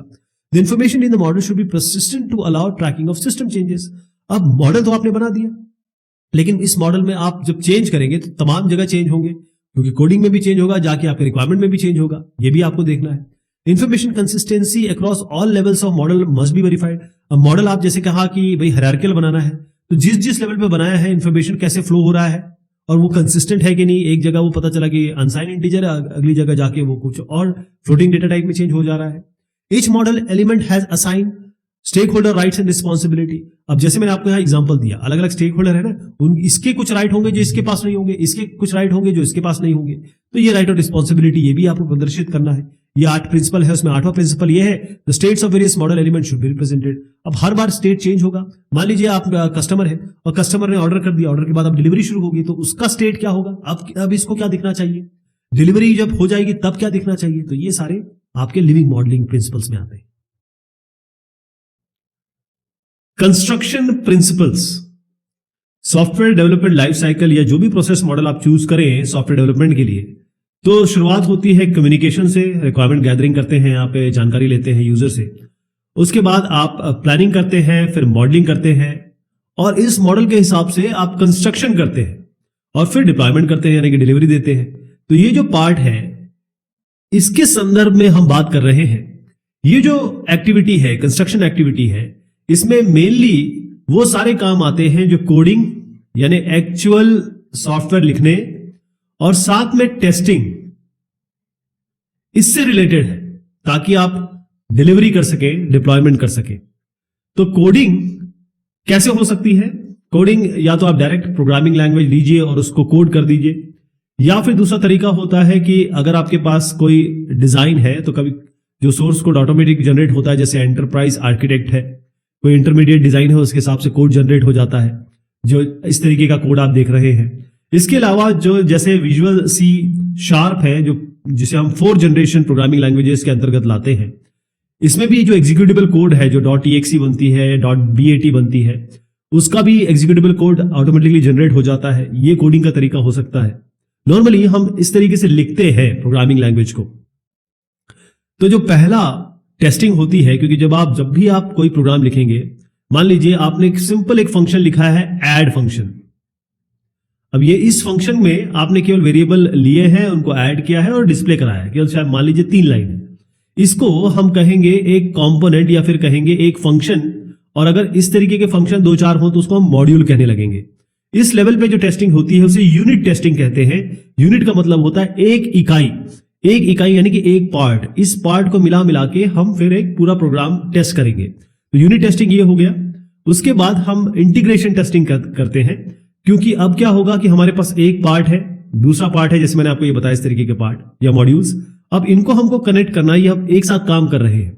तो जब ये एक साथ हम जोड़ देंगे फिर इसके बाद हम इंटीग्रेशन टेस्टिंग करेंगे। अब हमारे पास यूजर ने कुछ आपको रिक्वायरमेंट दी है जो कि हमने यहाँ गैदर किया है, उसी के हिसाब से प्लानिंग की है, उसी के हिसाब से मॉडलिंग की है। तो यहां पर यूजर की जो रिक्वायरमेंट है उस रिक्वायरमेंट के हिसाब से जो आपने सिस्टम डेवलप किया है वो चेक किया जाएगा कि इस सिस्टम में सारी फंक्शनैलिटी, सारे जो बिहेवियर है, सारे जो काम है वो आपने कर दिए हैं कि नहीं कर दिए हैं। इसको हम वैलिडेशन टेस्टिंग कहते हैं। इसमें आगे चल के मैं आपको वैलिडेशन और वेरिफिकेशन भी बताऊंगा। एक्सेप्टेंस टेस्टिंग का मतलब ये होता है कि अब आपने बना तो दिया, अब यहां पर है यूजर जिसने आपको काम दिया है, वो इस सिस्टम को कैसे एक्सेप्ट करेगा। तो उसके लिए कुछ टेस्ट होंगे कि यूजर कैसे किस लेवल पे या क्या क्या लगा के टेस्ट करेगा। वो क्या करेगा, वो सारे फंक्शन और फीचर चेक करेगा आपने, उसको हम एक्सेप्टेंस टेस्टिंग कहते हैं। पहली चीज इसमें आती है प्रिपरेशन। प्रिपरेशन क्या होता है, कंस्ट्रक्शन की एक्टिविटी में जो भी हमको प्रिंसिपल या सिद्धांत जानने हैं, तो सबसे पहला जो प्रिंसिपल आता है कोडिंग और टेस्टिंग के लिए, इसमें यह है कि before you right one line of code be sure you. मतलब होता क्या है कि अगर हमारे पास कोई प्रॉब्लम आती है हम सीधा कोड करना शुरू कर देते हैं, लेकिन पहली चीज ये आती है कोड करने से पहले क्या आपने सॉफ्टवेयर प्रॉब्लम समझ ली है, क्या आपको आइडिया लग गया है आपको क्या करना है। उसके बाद क्योंकि हमको कोड बनाना है डिजाइन से, ध्यान रखिएगा कि डिजाइन से ही कोडिंग होती है, जो मॉडल्स होते हैं उन्हीं से कोडिंग होती है, या फिर एक्चुअल टाइपिंग जब आप करते हैं कोड लिखते हैं तो क्या आपको डिजाइन प्रिंसिपल सारे समझ में आ गए हैं, डिजाइन समझ में आ गए हैं। उसके बाद आपको वो प्रोग्रामिंग लैंग्वेज यूज करनी है या वो एनवायरनमेंट यूज करना है, जैसे आप यूज करते मान लीजिए विजुअल स्टूडियो, ठीक है, या फिर आप यूज करते हैं नेटबीन्स, या फिर आप यूज करते हैं इक्लिप्स। ऐसे तमाम तरीके के सॉल्यूशन है, एनवायरनमेंट है, कौन सा आप चूज करेंगे, इसमें कौन सा आपके इस प्रॉब्लम को सॉल्व करने के लिए बेस्ट है। उसके बाद जो भी आप चूज कर लेंगे उसको यूज करिए, और ऐसा यूज करिए जिसमें आपको डिबगर भी मिल जाए। मतलब अगर जो कोड करे तो उसको डिबग आराम से कर सके। हो सकता है स्टैटिक या डायनेमिक एनालिसिस होती है, यानी एक कोड वॉक थ्रू होता है और एक एक्चुअल में आप कोड चलाते हैं, पूरा सॉफ्टवेयर चलाते हैं तो आपको एरर्स पता चलती है, कोई मेमोरी लीक है पता चलता है, कोई अनरीचेबल कोड है वो पता चलता है। तो वो ऐसा एनवायरनमेंट चूज करिए। और उसके बाद जब भी एक कंपोनेंट आप तैयार कर लें या फिर कहें कि कुछ कोड लिख लें जो एक पर्टिकुलर काम करता है, फटाफट उसमें यूनिट टेस्ट लगा दीजिए। हर कोड का यूनिट टेस्टिंग बहुत जरूरी है। अब कोडिंग प्रिंसिपल्स क्या होते हैं, यानी कि अब जब आप एक्चुअल कोड इस तरीके का लिखेंगे तब आपके क्या सिद्धांत होंगे, क्या आपको फॉलो करना है। तो कोड लिखने से पहले ये ध्यान रख लीजिए कि जो भी आप कोडिंग करने वाले हैं, चाहे उसके लिए आप ऑब्जेक्ट ओरिएंटेड पैराडाइम यूज करने वाले हैं, चाहे फंक्शनल यूज करने वाले हैं, लेकिन जब भी आप एल्गोरिथम लिखें तो कोशिश करिएगा कि आप स्ट्रक्चर्ड प्रोग्रामिंग प्रैक्टिस यूज करें। स्ट्रक्चर प्रोग्रामिंग प्रैक्टिस का मतलब ये होता है कि आप फंक्शन में डिवाइड करते हैं, यानी कि कोड को छोटे छोटे पार्ट में, इसे कहेंगे कि अंडरस्टैंडेबल पार्ट में डिवाइड करते हैं। और कुछ इसमें बाकायदा स्ट्रक्चर प्रोग्रामिंग प्रैक्टिस में बताया गया है कौन कौन से आप लूपिंग कंस्ट्रेंट यूज कर सकते हैं, क्योंकि आपको बहुत ज्यादा नेस्टेड लूपिंग वगैरह यूज नहीं करनी, वो सब इसमें स्ट्रक्चर प्रोग्रामिंग प्रैक्टिस अलग से एक कॉन्सेप्ट है उसमें बताया गया है। पेयर प्रोग्रामिंग बहुत अच्छी होती है, यानी कि दो लोग बैठ के एक ही सिस्टम पे कोडिंग करें, तो एक कोड करता है, दूसरा उसी समय क्वालिटी एश्योरेंस का काम कर लेता है, आपके बग निकाल देता है। कोई आपका स्टैंडर्ड है, एक आदमी कोड कर रहा है, दूसरा स्टैंडर्ड फॉलो करवाने में लगा देता है, या उस तरीके से देखता है कि भाई हमें टेस्ट क्वालिफाई करना है तो वैसे लिखे, तो फायदा होता है इसमें। एक और एक मिलकर 11 हो जाते हैं। Select data structures that meets design. इसमें क्या है कि जब आप डेटा स्ट्रक्चर यूज कर रहे हैं तो वो डिजाइन के साथ मैच होना चाहिए या डिजाइन को फुलफिल करना चाहिए। अगर आपको मान लीजिए आपने स्टैक यूज कर लिया और उसी जगह पे आपको लिंक लिस्ट यूज करनी चाहिए थी, या फिर मान लीजिए कोई और लिस्ट यूज करनी चाहिए थी, वेरिएबल लिस्ट यूज करनी चाहिए थी, तो वो आपको देखना पड़ेगा कि हमें किस समय क्या यूज करना है। अब क्योंकि आप कोडिंग डिजाइन से ही बना रहे हैं तो सॉफ्टवेयर आर्किटेक्चर बहुत इंपॉर्टेंट पार्ट है रिक्वायरमेंट मॉडलिंग और डिजाइन मॉडलिंग का, उसको आपको समझना जरूरी है, तभी आप कोड कर पाएंगे। जो कंडीशनल लॉजिक, जैसे मैंने बताया ना, मल्टीपल हम नेस्टेड इफ एल्स या बहुत सारे एंड, इस तरीके से एंड होते, बहुत सारे ऑर्स, ये सब आपने लगा दिए, एंड और ये सब बहुत सारा जो कंडीशनल लॉजिक है या फिर लॉजिकल या रिलेशनल लॉजिक है, इसको कम से कम लगाइए, क्योंकि वो प्रॉब्लम क्रिएट करता है। जैसे मैंने कहा नेस्टेड लूप तो बहुत कम होने चाहिए। मान लीजिए इफ एल्स लगाया आपने, उसके अंदर इफ एल्स, फिर उसके अंदर इफ एल्स, फिर उसके अंदर इफ एल्स, ऐसे करके अगर आपने लगाना शुरू कर दिया तो बहुत उसको टेस्टिंग में बड़ी दिक्कत आ जाती है कि भाई किस पॉइंट पे ब्रेक करेगा ये। इसके अलावा वेरिएबल नेम आपको वो देने हैं जो लॉजिकल है। अगर आपने दे दिया कि मान लीजिए आप ऐड फंक्शन के लिए कोई वेरिएबल यूज कर रहे हैं, या ऐड फंक्शन में जो फाइनल आउटपुट आप दिखाना चाह रहे हैं उसका नाम रख दिया आपने माय नेम, तो वो लॉजिकल नहीं हुआ। अगर ऐड के लिए आप कोई वेरिएबल दे रहे हैं तो उसका नाम लिखेंगे ऐड रिजल्ट, इस तरीके का एक लॉजिकल नाम रखेंगे। और अगर आपकी कोई कोडिंग स्टैंडर्ड आप फॉलो करते हैं, जैसे मिश्रा स्टैंडर्ड होते हैं, ऐसे बहुत सारे स्टैंडर्ड होते हैं, ऐसा कई कंपनीज लोकल कोडिंग स्टैंडर्ड भी फॉलो करती है, तो उसको आपको अक्षरशः फॉलो करना है। Right code that is self documenting. अब कोड में क्या होता है, कई मर्तबा कोड में हम इस तरीके से कमेंट लिखते हैं, और कमेंट लिखने में हम बता देते हैं कि हम जो इस फंक्शन में क्या काम करने वाले हैं, इसके वेरिएबल क्या काम करने वाले हैं, इसका आउटपुट क्या करने वाला होता है, इसको हम सेल्फ डॉक्यूमेंटिंग कोड कहते हैं। जब भी आप कोई कोड लिखें, अगर उसमें विजुअल इंडेंटेशन बनाना चाहें या विजुअल, जैसे आप प्रॉपर अगर ऐसे इफ एल्स का कोड लिख रहे हैं, तो उसके बाद अगर दूसरा है तो यहां पर इफ एल्स ऐसे नहीं लिख देंगे, ये वाले को आप थोड़ा सा आगे बढ़ाएंगे, ऐसे करेंगे, थोड़ा साफ दिखे। और इंडेंटेशन इसी को कहते हैं कि जब यूजर देखे या कोई भी आदमी देखे, उसको पता लग जाए कहां पर क्या हुआ है। ब्लैंक लाइन का यूज करिए ताकि थोड़ा डिफरेंसेस दिखे। Validation principles. अब आपने कोई काम किया है, वो काम सही है या गलत है, ये कौन बताएगा। यहां पर आप देखेंगे एक साहब जो है, इन्होंने बना तो दिया नल, लेकिन ये नल बन के तैयार हो गया, सब कुछ हो गया, पानी लेकिन इससे बाहर गिर रहा है, पानी इस वॉश बेसिन से बाहर गिर रहा है। तो एक बार आपने जो कोडिंग कर ली, तो उसके बाद आपको वैलिडेशन करना है, कोड वॉक थ्रू करना है, यानी कि पूरे कोड को ऊपर से नीचे तक आपको देखना है, वॉक थ्रू करना है।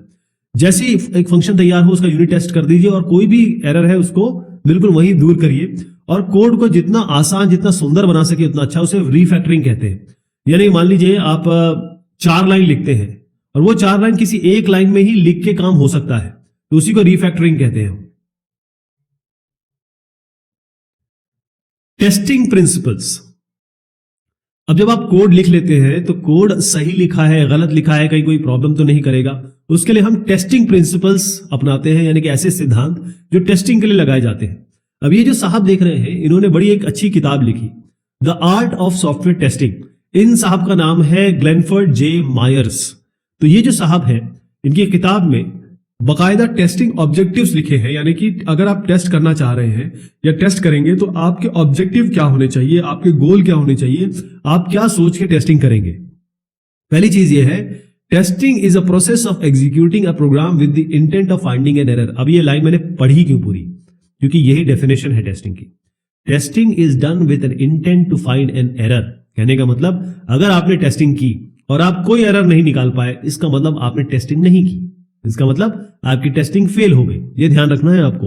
एक अच्छा टेस्ट केस जब बनाते हैं, टेस्ट केस मतलब ये होता है, मान लीजिए एक फंक्शन को चेक करना है, तो आप बाउंड्री वैल्यू चेक करेंगे, आप गलत वैल्यू देंगे, मतलब इलीगल वैल्यू देंगे, फिर लीगल वैल्यू देंगे, देखते हैं क्या वो रिस्पॉन्ड करता है। अगर वो कोई एक जैसे फ्लोटिंग पॉइंट है, मान लीजिए इंटीजर है, तो आप फ्लोटिंग पॉइंट वैल्यू देंगे। बेसिकली टेस्ट केस लिखेंगे। तो टेस्ट केस, अच्छा टेस्ट केस तभी होता है जिसकी प्रोबेबिलिटी, यानी कि जिसकी पॉसिबिलिटी बहुत ज्यादा होती है कि वो ऐसे एरर को, ऐसी प्रॉब्लम को आपके कोड से निकाल के दे जो अभी तक अनडिस्कवर्ड है, जिसका पता अभी तक नहीं लगा है। जो डिस्कवर्ड है, जो आप जानते हैं, अलग बात है, लेकिन टेस्ट केस का मतलब है वो छुपे हुए रहस्यमयी एरर्स को निकाल के लाना।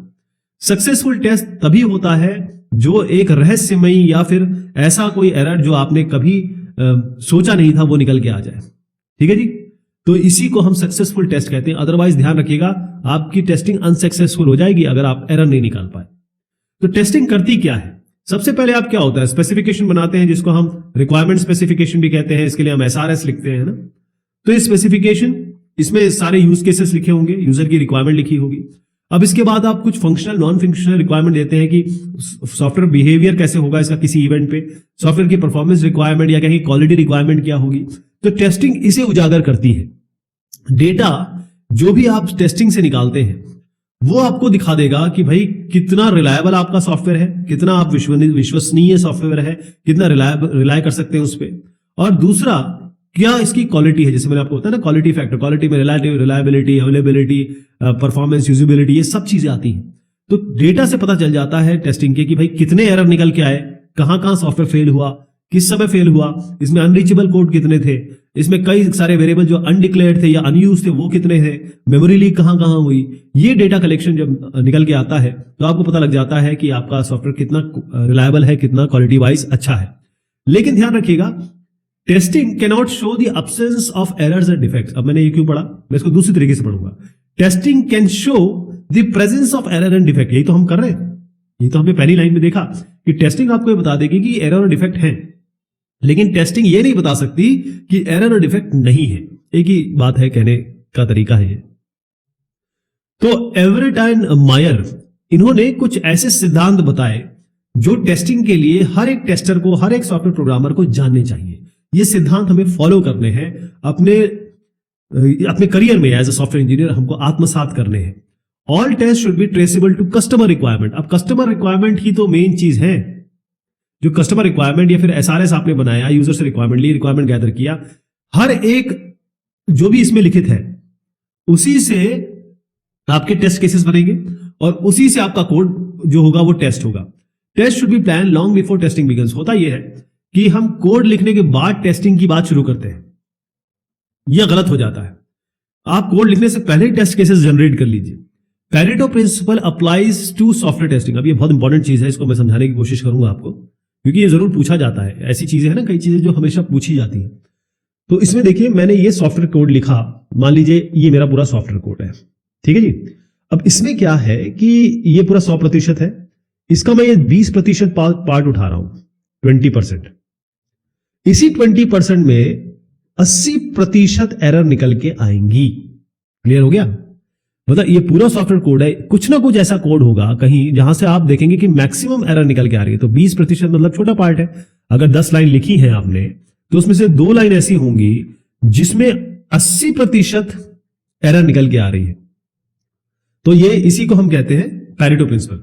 Testing should begin in small and progress toward testing in large. तो जैसे मैंने बताया, शुरुआत में यूनिट टेस्टिंग करेंगे आप, उसके बाद इंटीग्रेशन टेस्टिंग करेंगे, रिग्रेशन टेस्टिंग करेंगे, फिर उसके बाद वैलिडेशन टेस्टिंग करेंगे, एक्सेप्टेंस टेस्टिंग करेंगे। तमाम तरीके की टेस्टिंग होती है। टेस्टिंग मतलब स्मोक टेस्टिंग, अगर नाम बताने लगूं तो बहुत सारे हो जाएंगे, लेकिन बड़े तौर से लेकर आप छोटे पे नहीं जाएंगे, छोटे से लेवल से लेकर बड़े तौर पे जाएंगे। Exhaustive testing is not possible. देखिए, पूरा सॉफ्टवेयर टेस्ट करना बार बार इम्पॉसिबल है, लेकिन जितनी ज्यादा टेस्टिंग होगी उतना अच्छा है। इसके बाद एक बड़ी अच्छी लाइन लिखी है, लेकिन ये समझने में थोड़ी सी दिक्कत आती है, इसमें मैं इसको समझाऊंगा आपको। Apply to each module in the system a testing effort a corresponding with its expected fault density. मतलब जहां पर प्रॉब्लम आने की संभावना है उस पर टेस्टिंग ज्यादा की जाए। इसका मतलब क्या हुआ? देखिए, अगर आपने कोई नया अभी काम किया, जैसे आप सॉफ्टवेयर कोडिंग कर रहे हैं और आपने एक नया मॉड्यूल इंप्लीमेंट किया है या एक ऐसा मॉड्यूल बनाया है जो समझ में नहीं आ रहा है, दिक्कत आ रही है समझने में, बाकियों को भी आपको भी, तो ये जो मॉड्यूल है वो यही वाला होगा और इसी में सबसे ज्यादा टेस्टिंग करनी है। फॉल्ट डेंसिटी मतलब जो एरर डेंसिटी है, डिफेक्ट डेंसिटी है, जहां ज्यादा होने की संभावना है जिस भी मॉड्यूल में, वहां टेस्टिंग ज्यादा होनी है। इसी टेस्टिंग प्रिंसिपल में static testing techniques can yield high result. अब होता यह है कि हम सीधा LDRA टूल हो गए या हमारे डिबगर हो गए जो हमारे एनवायरमेंट में मिलते हैं, उनको डायरेक्ट यूज करना शुरू करते हैं और हम कहते हैं हमने टेस्टिंग कर ली। ऐसा नहीं है। हमारा जो एक्चुअल, ये केवल 15% एरर निकाल सकता है, 85% एरर आते हैं स्टैटिक टेस्ट टेक्निक से, जिसको हम स्टैटिक एनालिसिस भी कहते हैं। इसमें क्या होता है, हम कोड वॉक थ्रू करते हैं, हम देखते हैं रिक्वायरमेंट और इसके हिसाब से चेक करते हैं, हाँ भाई सब चीजें हो गई कि नहीं हो गई, रिक्वायरमेंट या स्पेसिफिकेशन। उसके बाद हम देखते हैं कि पूरा कोड ऊपर से नीचे तक हम आंखों से, अपनी नजरों से देखते हैं। यूजर मैनुअल को देखा जाता है, यूजर मैनुअल, इन सब चीजों से पता लग जाता है कहां कहां क्या क्या एरर है। तो 85% एरर कोड को रन करने के बगैर, कोड को एग्जीक्यूट करने के बगैर निकल के आती है। Track defects and look for patterns in defects uncovered by testing. अब आप देखिए टेस्टिंग हो चुकी, अब एरर निकल के आ गए, अब एरर आपके सामने है, डिफेक्ट आपके सामने है। तो जितने नंबर ऑफ डिफेक्ट्स निकल के आए, मान लीजिए 100 डिफेक्ट निकल के आए, राइट, वो आपको क्वालिटी बता देगा कि आपकी क्वालिटी क्या है। इसी को आप कम करेंगे, 10 कर देंगे, आपकी क्वालिटी अच्छी हो जाएगी। टाइप ऑफ डिफेक्ट, कौन से डिफेक्ट आ रहे हैं, परफॉर्मेंस रिलेटेड डिफेक्ट आ रहे हैं, यूजेबिलिटी डिफेक्ट आ रहे हैं, सॉफ्टवेयर क्रैश हो रहा है, ये सारे टाइप के जो भी निकल के आएंगे। टाइप ऑफ डिफेक्ट मतलब डिफेक्ट किस तरीके के हैं, कहां से आ रहे हैं, ये मेनली सॉफ्टवेयर किस दिशा में जा रहा है। जो एरर ये वाले बताएंगे, वो आपकी सॉफ्टवेयर स्टेबिलिटी बताते हैं, कितना स्टेबल है आपका सॉफ्टवेयर। अगर मान लीजिए क्रैश हो रहा है तो उसका मतलब बिल्कुल अनस्टेबल है। लेकिन मान लीजिए आपने कोई एरर बॉक्स दिया या फिर मैसेज बॉक्स दिया, इसमें एक क्वेश्चन मार्क छूट गया किसी से टाइपिंग कारण, जो ऊपर दिखाते हैं ना, ऊपर जो दिखता है, तो वो स्टेबिलिटी में इफेक्ट नहीं करेगा। Pattern of defects found over time can forecast number of expected defects. अब आपने मान लीजिए डिफेक्ट निकाले, एक आपने सॉफ्टवेयर इंक्रीमेंट दिया यहां पर, उसमें कुछ एरर आए, फिर अगला सॉफ्टवेयर इंक्रीमेंट दिया या डिलीवरी दी, उसमें कुछ एरर निकल के आए। तो अब आप पैटर्न क्या आ रहा है इसका, मतलब ये मान लीजिए 3 महीने बाद दिया आपने, तो अब आज कुछ दिए एरर आए, आज कुछ एरर आए इसकी टेस्टिंग में। तो ये जो टेस्टिंग में जो पैटर्न है डिफेक्ट ओवर टाइम, ये आपको बताएगा कि आगे कितने एरर होने वाले हैं। Include test cases that demonstrate software is behaving correctly. अब इसमें टेस्ट केसेस हमको ये भी बताने हैं कि भाई हमारा सॉफ्टवेयर सही काम कर रहा है, ये भी तो बताना है। टेस्ट केसेस ये बताते हैं कि सॉफ्टवेयर गलत काम कर रहा है या फिर फॉल्ट हो रहा है। हमको ऐसे टेस्ट केसेस भी बताने हैं जिससे सॉफ्टवेयर सही काम कर रहा है, वो टेस्ट लगाएं। सॉफ्टवेयर करेक्ट काम नहीं कर रहा है, इसका मतलब फिर आप एरर निकाल के आएंगे। एक और चीज होती है रिग्रेशन। क्या होता है कि मान लीजिए ये सॉफ्टवेयर कोड है आपका, इसमें ये लाइन चेंज कर दी गई, इस लाइन चेंज करने के कारण कुछ और तो एरर नहीं आ गया, या एरर कहीं और किसी मॉड्यूल में प्रोपोगेट तो नहीं हो गया। इसी को रिग्रेशन टेस्टिंग कहते हैं। ये हर बार करनी होती है। जब भी कोई ना कोई आप चेंज करेंगे, जब भी आप सॉफ्टवेयर डिलीवरी देते हैं, उसके पहले हर इंक्रीमेंट के पहले आपके पास चेंजेस जरूर आएंगे, उस चेंजेस को आप अप्लाई करेंगे, उसके कारण आपको रिग्रेशन टेस्टिंग करनी पड़ेगी। डिप्लॉयमेंट प्रिंसिपल्स, जब आप सॉफ्टवेयर बना के देते हैं यूजर को तो उसे डिप्लॉयमेंट कहते हैं। अब वहां पर कौन से सिद्धांत आपको फॉलो करने, कौन से प्रिंसिपल फॉलो करने हैं, वो बहुत इंपॉर्टेंट है। डिप्लॉयमेंट का मतलब ये होता है, इसमें 3 चीजें आती हैं। पहले आप क्या है, यूजर को एक ऑपरेशनल सॉफ्टवेयर डिलीवर करते हैं, फिर उसके बाद उस सॉफ्टवेयर को सपोर्ट करते हैं। सपोर्ट मतलब ये होता है कि मेंटेन करते हैं, आप यूजर को मदद करते हैं। उसके बाद फीडबैक, यूजर से आप फीडबैक पाते हैं। तो क्योंकि आजकल के जमाने में जितने भी मॉडल्स हैं वो इवोल्यूशनरी है या इंक्रीमेंटल होते हैं, यानी कि आप ये वाला काम जो है वो एक बार नहीं करते, ये आप मल्टीपल टाइम काम करेंगे। यानी कि हर बार आप सॉफ्टवेयर इंक्रीमेंट या फिर सॉफ्टवेयर में कुछ फंक्शन की वृद्धि करके देंगे, कुछ बढ़ोतरी करके देंगे। तो ये बार बार होगा, ध्यान रखिए। जो भी मैं अभी आगे बोलने वाला हूं वो बार बार होना है। हर एक डिलीवरी साइकिल, ये एक बार जो भी सॉफ्टवेयर आप यूजर को देंगे, डिलीवर करेंगे, वो ऑपरेशनल सॉफ्टवेयर होगा, बिल्कुल भली भांति चलता हुआ सॉफ्टवेयर होगा। हर एक सपोर्ट साइकिल, ये जो मैंने साइकिल ये गोला बनाया है, बार बार चलेगी और हर एक बार आपको डॉक्यूमेंटेशन देने होंगे और यहां से ह्यूमन असिस्टेंस देना होगा। किसको? यूजर को। आपको उसकी मदद करनी होगी। इसके बाद हर एक साइकिल में जो भी ये यूजर आपको फीडबैक देगा, इस फीडबैक के हिसाब से आप फंक्शन फीचर, यानी जो क्रिया काम आपके फंक्शन के आपके सॉफ्टवेयर करने वाले हैं, क्या विशेषता, क्या एट्रीब्यूट आपको नहीं डालने वाले हैं, वो सब चीजें आपको देनी होंगी या नेक्स्ट इंक्रीमेंट में आपको उसको इंप्लीमेंट करना होगा। अब जब भी हम एक सॉफ्टवेयर डिलीवरी करते हैं, क्योंकि इवोल्यूशनरी आजकल सारे मॉडल हैं, हम एक बार सारा सॉफ्टवेयर बना के नहीं दे देते। हम एक बार बनाते हैं, फिर उसका फीडबैक पाके दोबारा बनाते हैं, ऐसे बनाते बनाते जब तक पूरा नहीं बन जाता।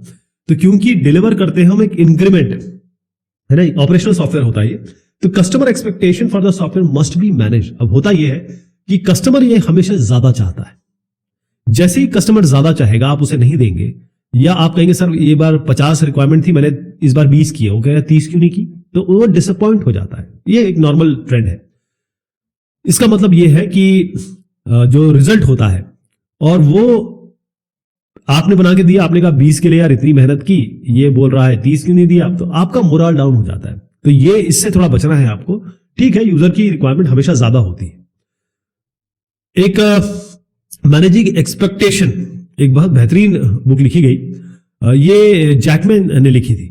उसमें उन्होंने कहा कि promising more than you can deliver, और होता यह है कि हम सॉफ्टवेयर पाने के लिए या सॉफ्टवेयर डिलीवर करने के लिए हम मैनेजमेंट के जो लोग होते हैं वो कहते हैं हाँ हाँ हम ये डिलीवर कर देंगे, बिल्कुल कर देंगे।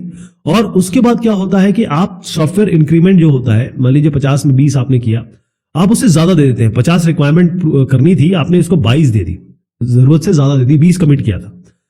ये भी हो सकता है कि 50 रिक्वायरमेंट में आपने कमिट किया 20 और आप दे रहे हैं उसको मान लीजिए 18, कम रिक्वायरमेंट दी आपने। तो ये भी नहीं होना चाहिए, ज्यादा भी नहीं दो और कम भी मत दो, जितना बोलो उतना दे दो। A complete delivery package should be assembled and tested. अब होता यह है कि हम केवल सॉफ्टवेयर कोड की बारे में बात करते हैं, लेकिन इसके साथ जो भी डेटा फाइल्स है या इसके साथ जो भी दस्तावेज या डॉक्यूमेंट जाने हैं उन सबको मिला के आपको बीटा टेस्टिंग करनी है, क्योंकि इसमें यूजर मैनुअल वगैरह भी आता है। कई ऐसी फाइल्स होती हैं जो इसके साथ अटैच होती है, तो वो एक्चुअल यूजर के साथ जाके बीटा टेस्टिंग होता है यूजर के साथ, यूजर करता है, आप देखते हैं। तो इंस्टॉलेशन स्क्रिप्ट कि भाई इंस्टॉल करने के लिए इंस्टॉलेशन स्क्रिप्ट यानी कि इंस्टॉलेशन जब होगा, या जैसे इंस्टॉलेशन शील्ड से बनता है कभी या किसी और तरीके से बनता है, तो जिसे हम इंस्टॉलर कहते हैं। तो ये आपको चेक करना होगा, क्योंकि अलग अलग सिस्टम पे जब चेक करेंगे तब पता चलेगा कि अलग हार्डवेयर है, अलग अलग ऑपरेटिंग सिस्टम है, कोई डिवाइसेस अलग लगे होंगे, किसी के पास कोई और तरीके का नेटवर्किंग अरेंजमेंट होगा, उसका राउटर अलग होगा, किसी का मान लीजिए गेटवे अलग होगा, वहां पर आपको सारा चेक करना पड़ेगा। इसी डिप्लॉयमेंट प्रिंसिपल में a support regime must be established before the software is delivered. अब आपने सॉफ्टवेयर तो दे दिया, यूजर को दिक्कत आई, वो किससे बात करेगा, किससे पूछेगा? या तो कोई आदमी है ही नहीं, या कोई बंदा ही नहीं है, क्योंकि यूजर का मतलब ये होता है, यूजर सर्विस, ये सर्विस है, सॉफ्टवेयर इज अ सर्विस। तो जब आप यूजर को प्रॉब्लम आएगी तो वो आपके पास आएगा। अब यहां पर यूजर चाहता है फटाफट उसको उसकी प्रॉब्लम को सोल्यूशन मिले, कोई भी दिक्कत आए उसका सोल्यूशन उसको फटाफट मिले। अब सपोर्ट, इसके लिए आपको एक प्लान करना पड़ेगा कि भाई सपोर्ट मटेरियल क्या होंगे, लोग कौन से होंगे, जो भी आपको रिकॉर्ड कीपिंग करनी हो, सब मैकेनिज्म आपको यानी कि एक तरीका और प्लान तरीका अपनाना होगा। Appropriate instruction material should be provided to end user. तो अगर आप इसको यूजर मैनुअल देंगे और जितने भी तरीके, जो भी चीजें यूजर इसको पढ़ के सॉल्व कर ले, वो बहुत अच्छा रहता है। और क्योंकि सॉफ्टवेयर केवल कोड नहीं होता है, इसके साथ ट्रेनिंग होती है, इसके साथ जो भी ट्रबल शूटिंग कोड्स होते हैं, नंबर्स होते हैं, यूजर मैनुअल होता है, वो भी साथ में दिया जाता है। होता यह है कि हमारे सॉफ्टवेयर में हमको पता है बग है, लेकिन हमारी डेडलाइन है, हमें डिलीवर करना ही करना है, हम बगी सॉफ्टवेयर दे देते हैं। अब ध्यान रखिएगा कि यूजर को अच्छी क्वालिटी का सॉफ्टवेयर देंगे, वो उस समय आपकी तारीफ करेगा और बहुत खुश हो जाएगा, लेकिन कुछ दिनों में वो भूल जाएगा। लेकिन अगर आपने एक बगी सॉफ्टवेयर दे दिया, इसमें प्रॉब्लम है, तो वो उसको हर दिन रिमाइंड करेगा कि इस प्रॉब्लम में ये बग है, तो ये आपकी इमेज को खराब कर देगा, अरे यार ये कंपनी अच्छे से काम नहीं करती। Work practices. अब वर्क प्रैक्टिसेस इस्कोल्ड साहब ये बताते हैं कि क्वालिटी एक ऐसी चीज हो गई है, क्वालिटी यानी गुणवत्ता, जो आपको आपके कॉम्पिटिटर से अलग करती है। यानी कि अगर आप कहेंगे कि फेसबुक और गूगल में डिफरेंस बताओ, तो आप यहां पर क्वालिटी पैरामीटर लेके आएंगे, यही तो लाएंगे। अब इसमें ह्यूमन एस्पेक्ट भी बहुत जरूरी है कि भाई यहां लोग जो काम कर रहे हैं, यहां लोग जो काम कर रहे हैं, उनमें क्या अंतर है, क्योंकि लोग ही तो काम कर रहे हैं।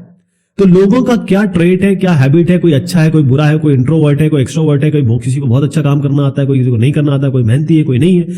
तो इसके लिए 10 कॉन्सेप्ट बताए गए जो सॉफ्टवेयर इंजीनियरिंग और सॉफ्टवेयर इंजीनियर दोनों में ही दोनों के लिए लागू होते हैं, जब तक हम सॉफ्टवेयर डेवलपमेंट कर रहे होते हैं या सॉफ्टवेयर प्रोसेस हम चला रहे होते हैं। पहली चीज ये है इंटरफेसेस। जब भी हम इंटरफेसेस बनाते हैं, यानी हम कोई भी सॉफ्टवेयर बनाते हैं, उसमें जरूर हमारी एक नेटवर्किंग इंटरफेस होगा, एक डेटाबेस इंटरफेस होगा, इस तरीके से तमाम इंटरफेस होते हैं। वहां सबसे ज्यादा एरर आती है, वो आपको बहुत ध्यान से देखना है। Conventions and templates. अब हर आदमी जो भी चीज बना रहा है वो एक ही टेम्पलेट में बनाए, एक ही उसका फॉर्मेट हो, और नाम जो आपने यूज किए गए हैं वो एक अच्छा तरीका है जो आप दूसरा डेवलपर से समझ जाएगा और एंड यूजर को भी आप समझा सकते हैं। लेयरिंग का मतलब ये होता है कि जैसे मैंने कहा, डिजाइन और इंप्लीमेंटेशन अलग अलग होने चाहिए। डिजाइन और इंप्लीमेंटेशन एक साथ आप नहीं कर सकते, वही कॉम्प्लेक्सिटी को कम करेगा। Algorithmic complexity. अब आप मान लीजिए फाइल ट्रांसफर कर रहे हैं, एक एल्गोरिथम लिखा आपने, फाइल ट्रांसफर मान लीजिए आपका 5 मिनट ले रहा है और इंडस्ट्री स्टैंडर्ड है 2 मिनट का, तो इसका मतलब आपको समझना चाहिए कि आपने फाइल ट्रांसफर का जो एल्गोरिथम लिखा है उसकी कॉम्प्लेक्सिटी बहुत ज्यादा है। वो उसकी स्पेस और टाइम एफिशिएंसी होती है, एल्गोरिथम की, हर एल्गोरिथम की स्पेस और टाइम एफिशिएंसी होती है, वो कम से कम आपको करनी है, मतलब उसको फास्ट बनाना है। हैशिंग का तरीका ये होता है, बहुत जल्दी आप किसी चीज को रिट्रीव कर लेते हैं, कहीं कोई चीज रखी है तो हैशिंग एक तरीका होता है जिसे रिट्रीव कर सके, तो उसका उपयोग करिए। कैशिंग का मतलब ये होता है कि जब भी आप डेटा कहीं रखेंगे, मान लीजिए आपने कोई, कैश का मतलब ये होता है कि अगर आपने कोई चीज यूज की तो वो कैश में आ जाती है, उसके बाद अगर इस आपने ऐसा कोड लिखा है कि इसका डिपेंडेंट डेटा साथ में नहीं आ रहा है, तो जब आप दोबारा एक्सेस करेंगे उसको तो इस डेटा को दोबारा लाना पड़ेगा यहाँ पे। तो ऐसा मत करिए, जो भी डिपेंडेंट डेटा हो कैश में आ जाए, ऐसा प्रोग्राम बनाइए। कॉन्करेंसी का क्या मतलब होगा? आजकल इतने सारे मल्टी प्रोसेसर कंप्यूटर हो गए, मल्टी थ्रेडेड हो गया, इतने सारे कोर आ गए, उसका भी आपको उपयोग करना पड़ेगा। क्लाउड कंप्यूटिंग आजकल बहुत जबरदस्त चल रही है, उसका उपयोग करिए। सिक्योरिटी, आपको सिक्योरिटीज और जो प्रिवेसी, ये बहुत इंपॉर्टेंट एस्पेक्ट है, ये भी आपको, क्योंकि बेसिकली आपको जो यूजर ने प्रोवाइड किया है या यूजर को जो आप दे रहे हैं जितने भी कंटेंट है, उसकी कॉन्फिडेंशियलिटी यानी कि गोपनीयता और इंटीग्रिटी यानी कि अखंडता, ये हर एक प्रोफेशनल का धर्म होना चाहिए। कहीं आप इधर उधर रिलीज ना कर दें, किसी को बता ना दें, या फिर आपका डेटा कहीं कोई चुरा ना ले। रिलेशनल डेटाबेस या कहें डेटाबेस का यूज बहुत होता है। कौन सा डेटाबेस यूज करना है? आजकल मोंगोडीबी हो गई जो फ्लैट फाइल बेस है, जो पहले के थे आपके ओरेकल वगैरह वो भी चल रहे हैं। सब कौन सा डेटाबेस यूज करना है ये भी आपको डिसाइड करना है, क्योंकि आपको बेसिकली डेटा रिडंडेंसी इसको कम करना है और जो डेटा आप एक्सेस करते हैं उसकी स्पीड कम से कम रखनी है। चलिए साहब, ये बात हुई प्रिंसिपल्स दैट गाइड प्रैक्टिस। बहुत शुक्रिया, बहुत मेहरबानी आप सभी की।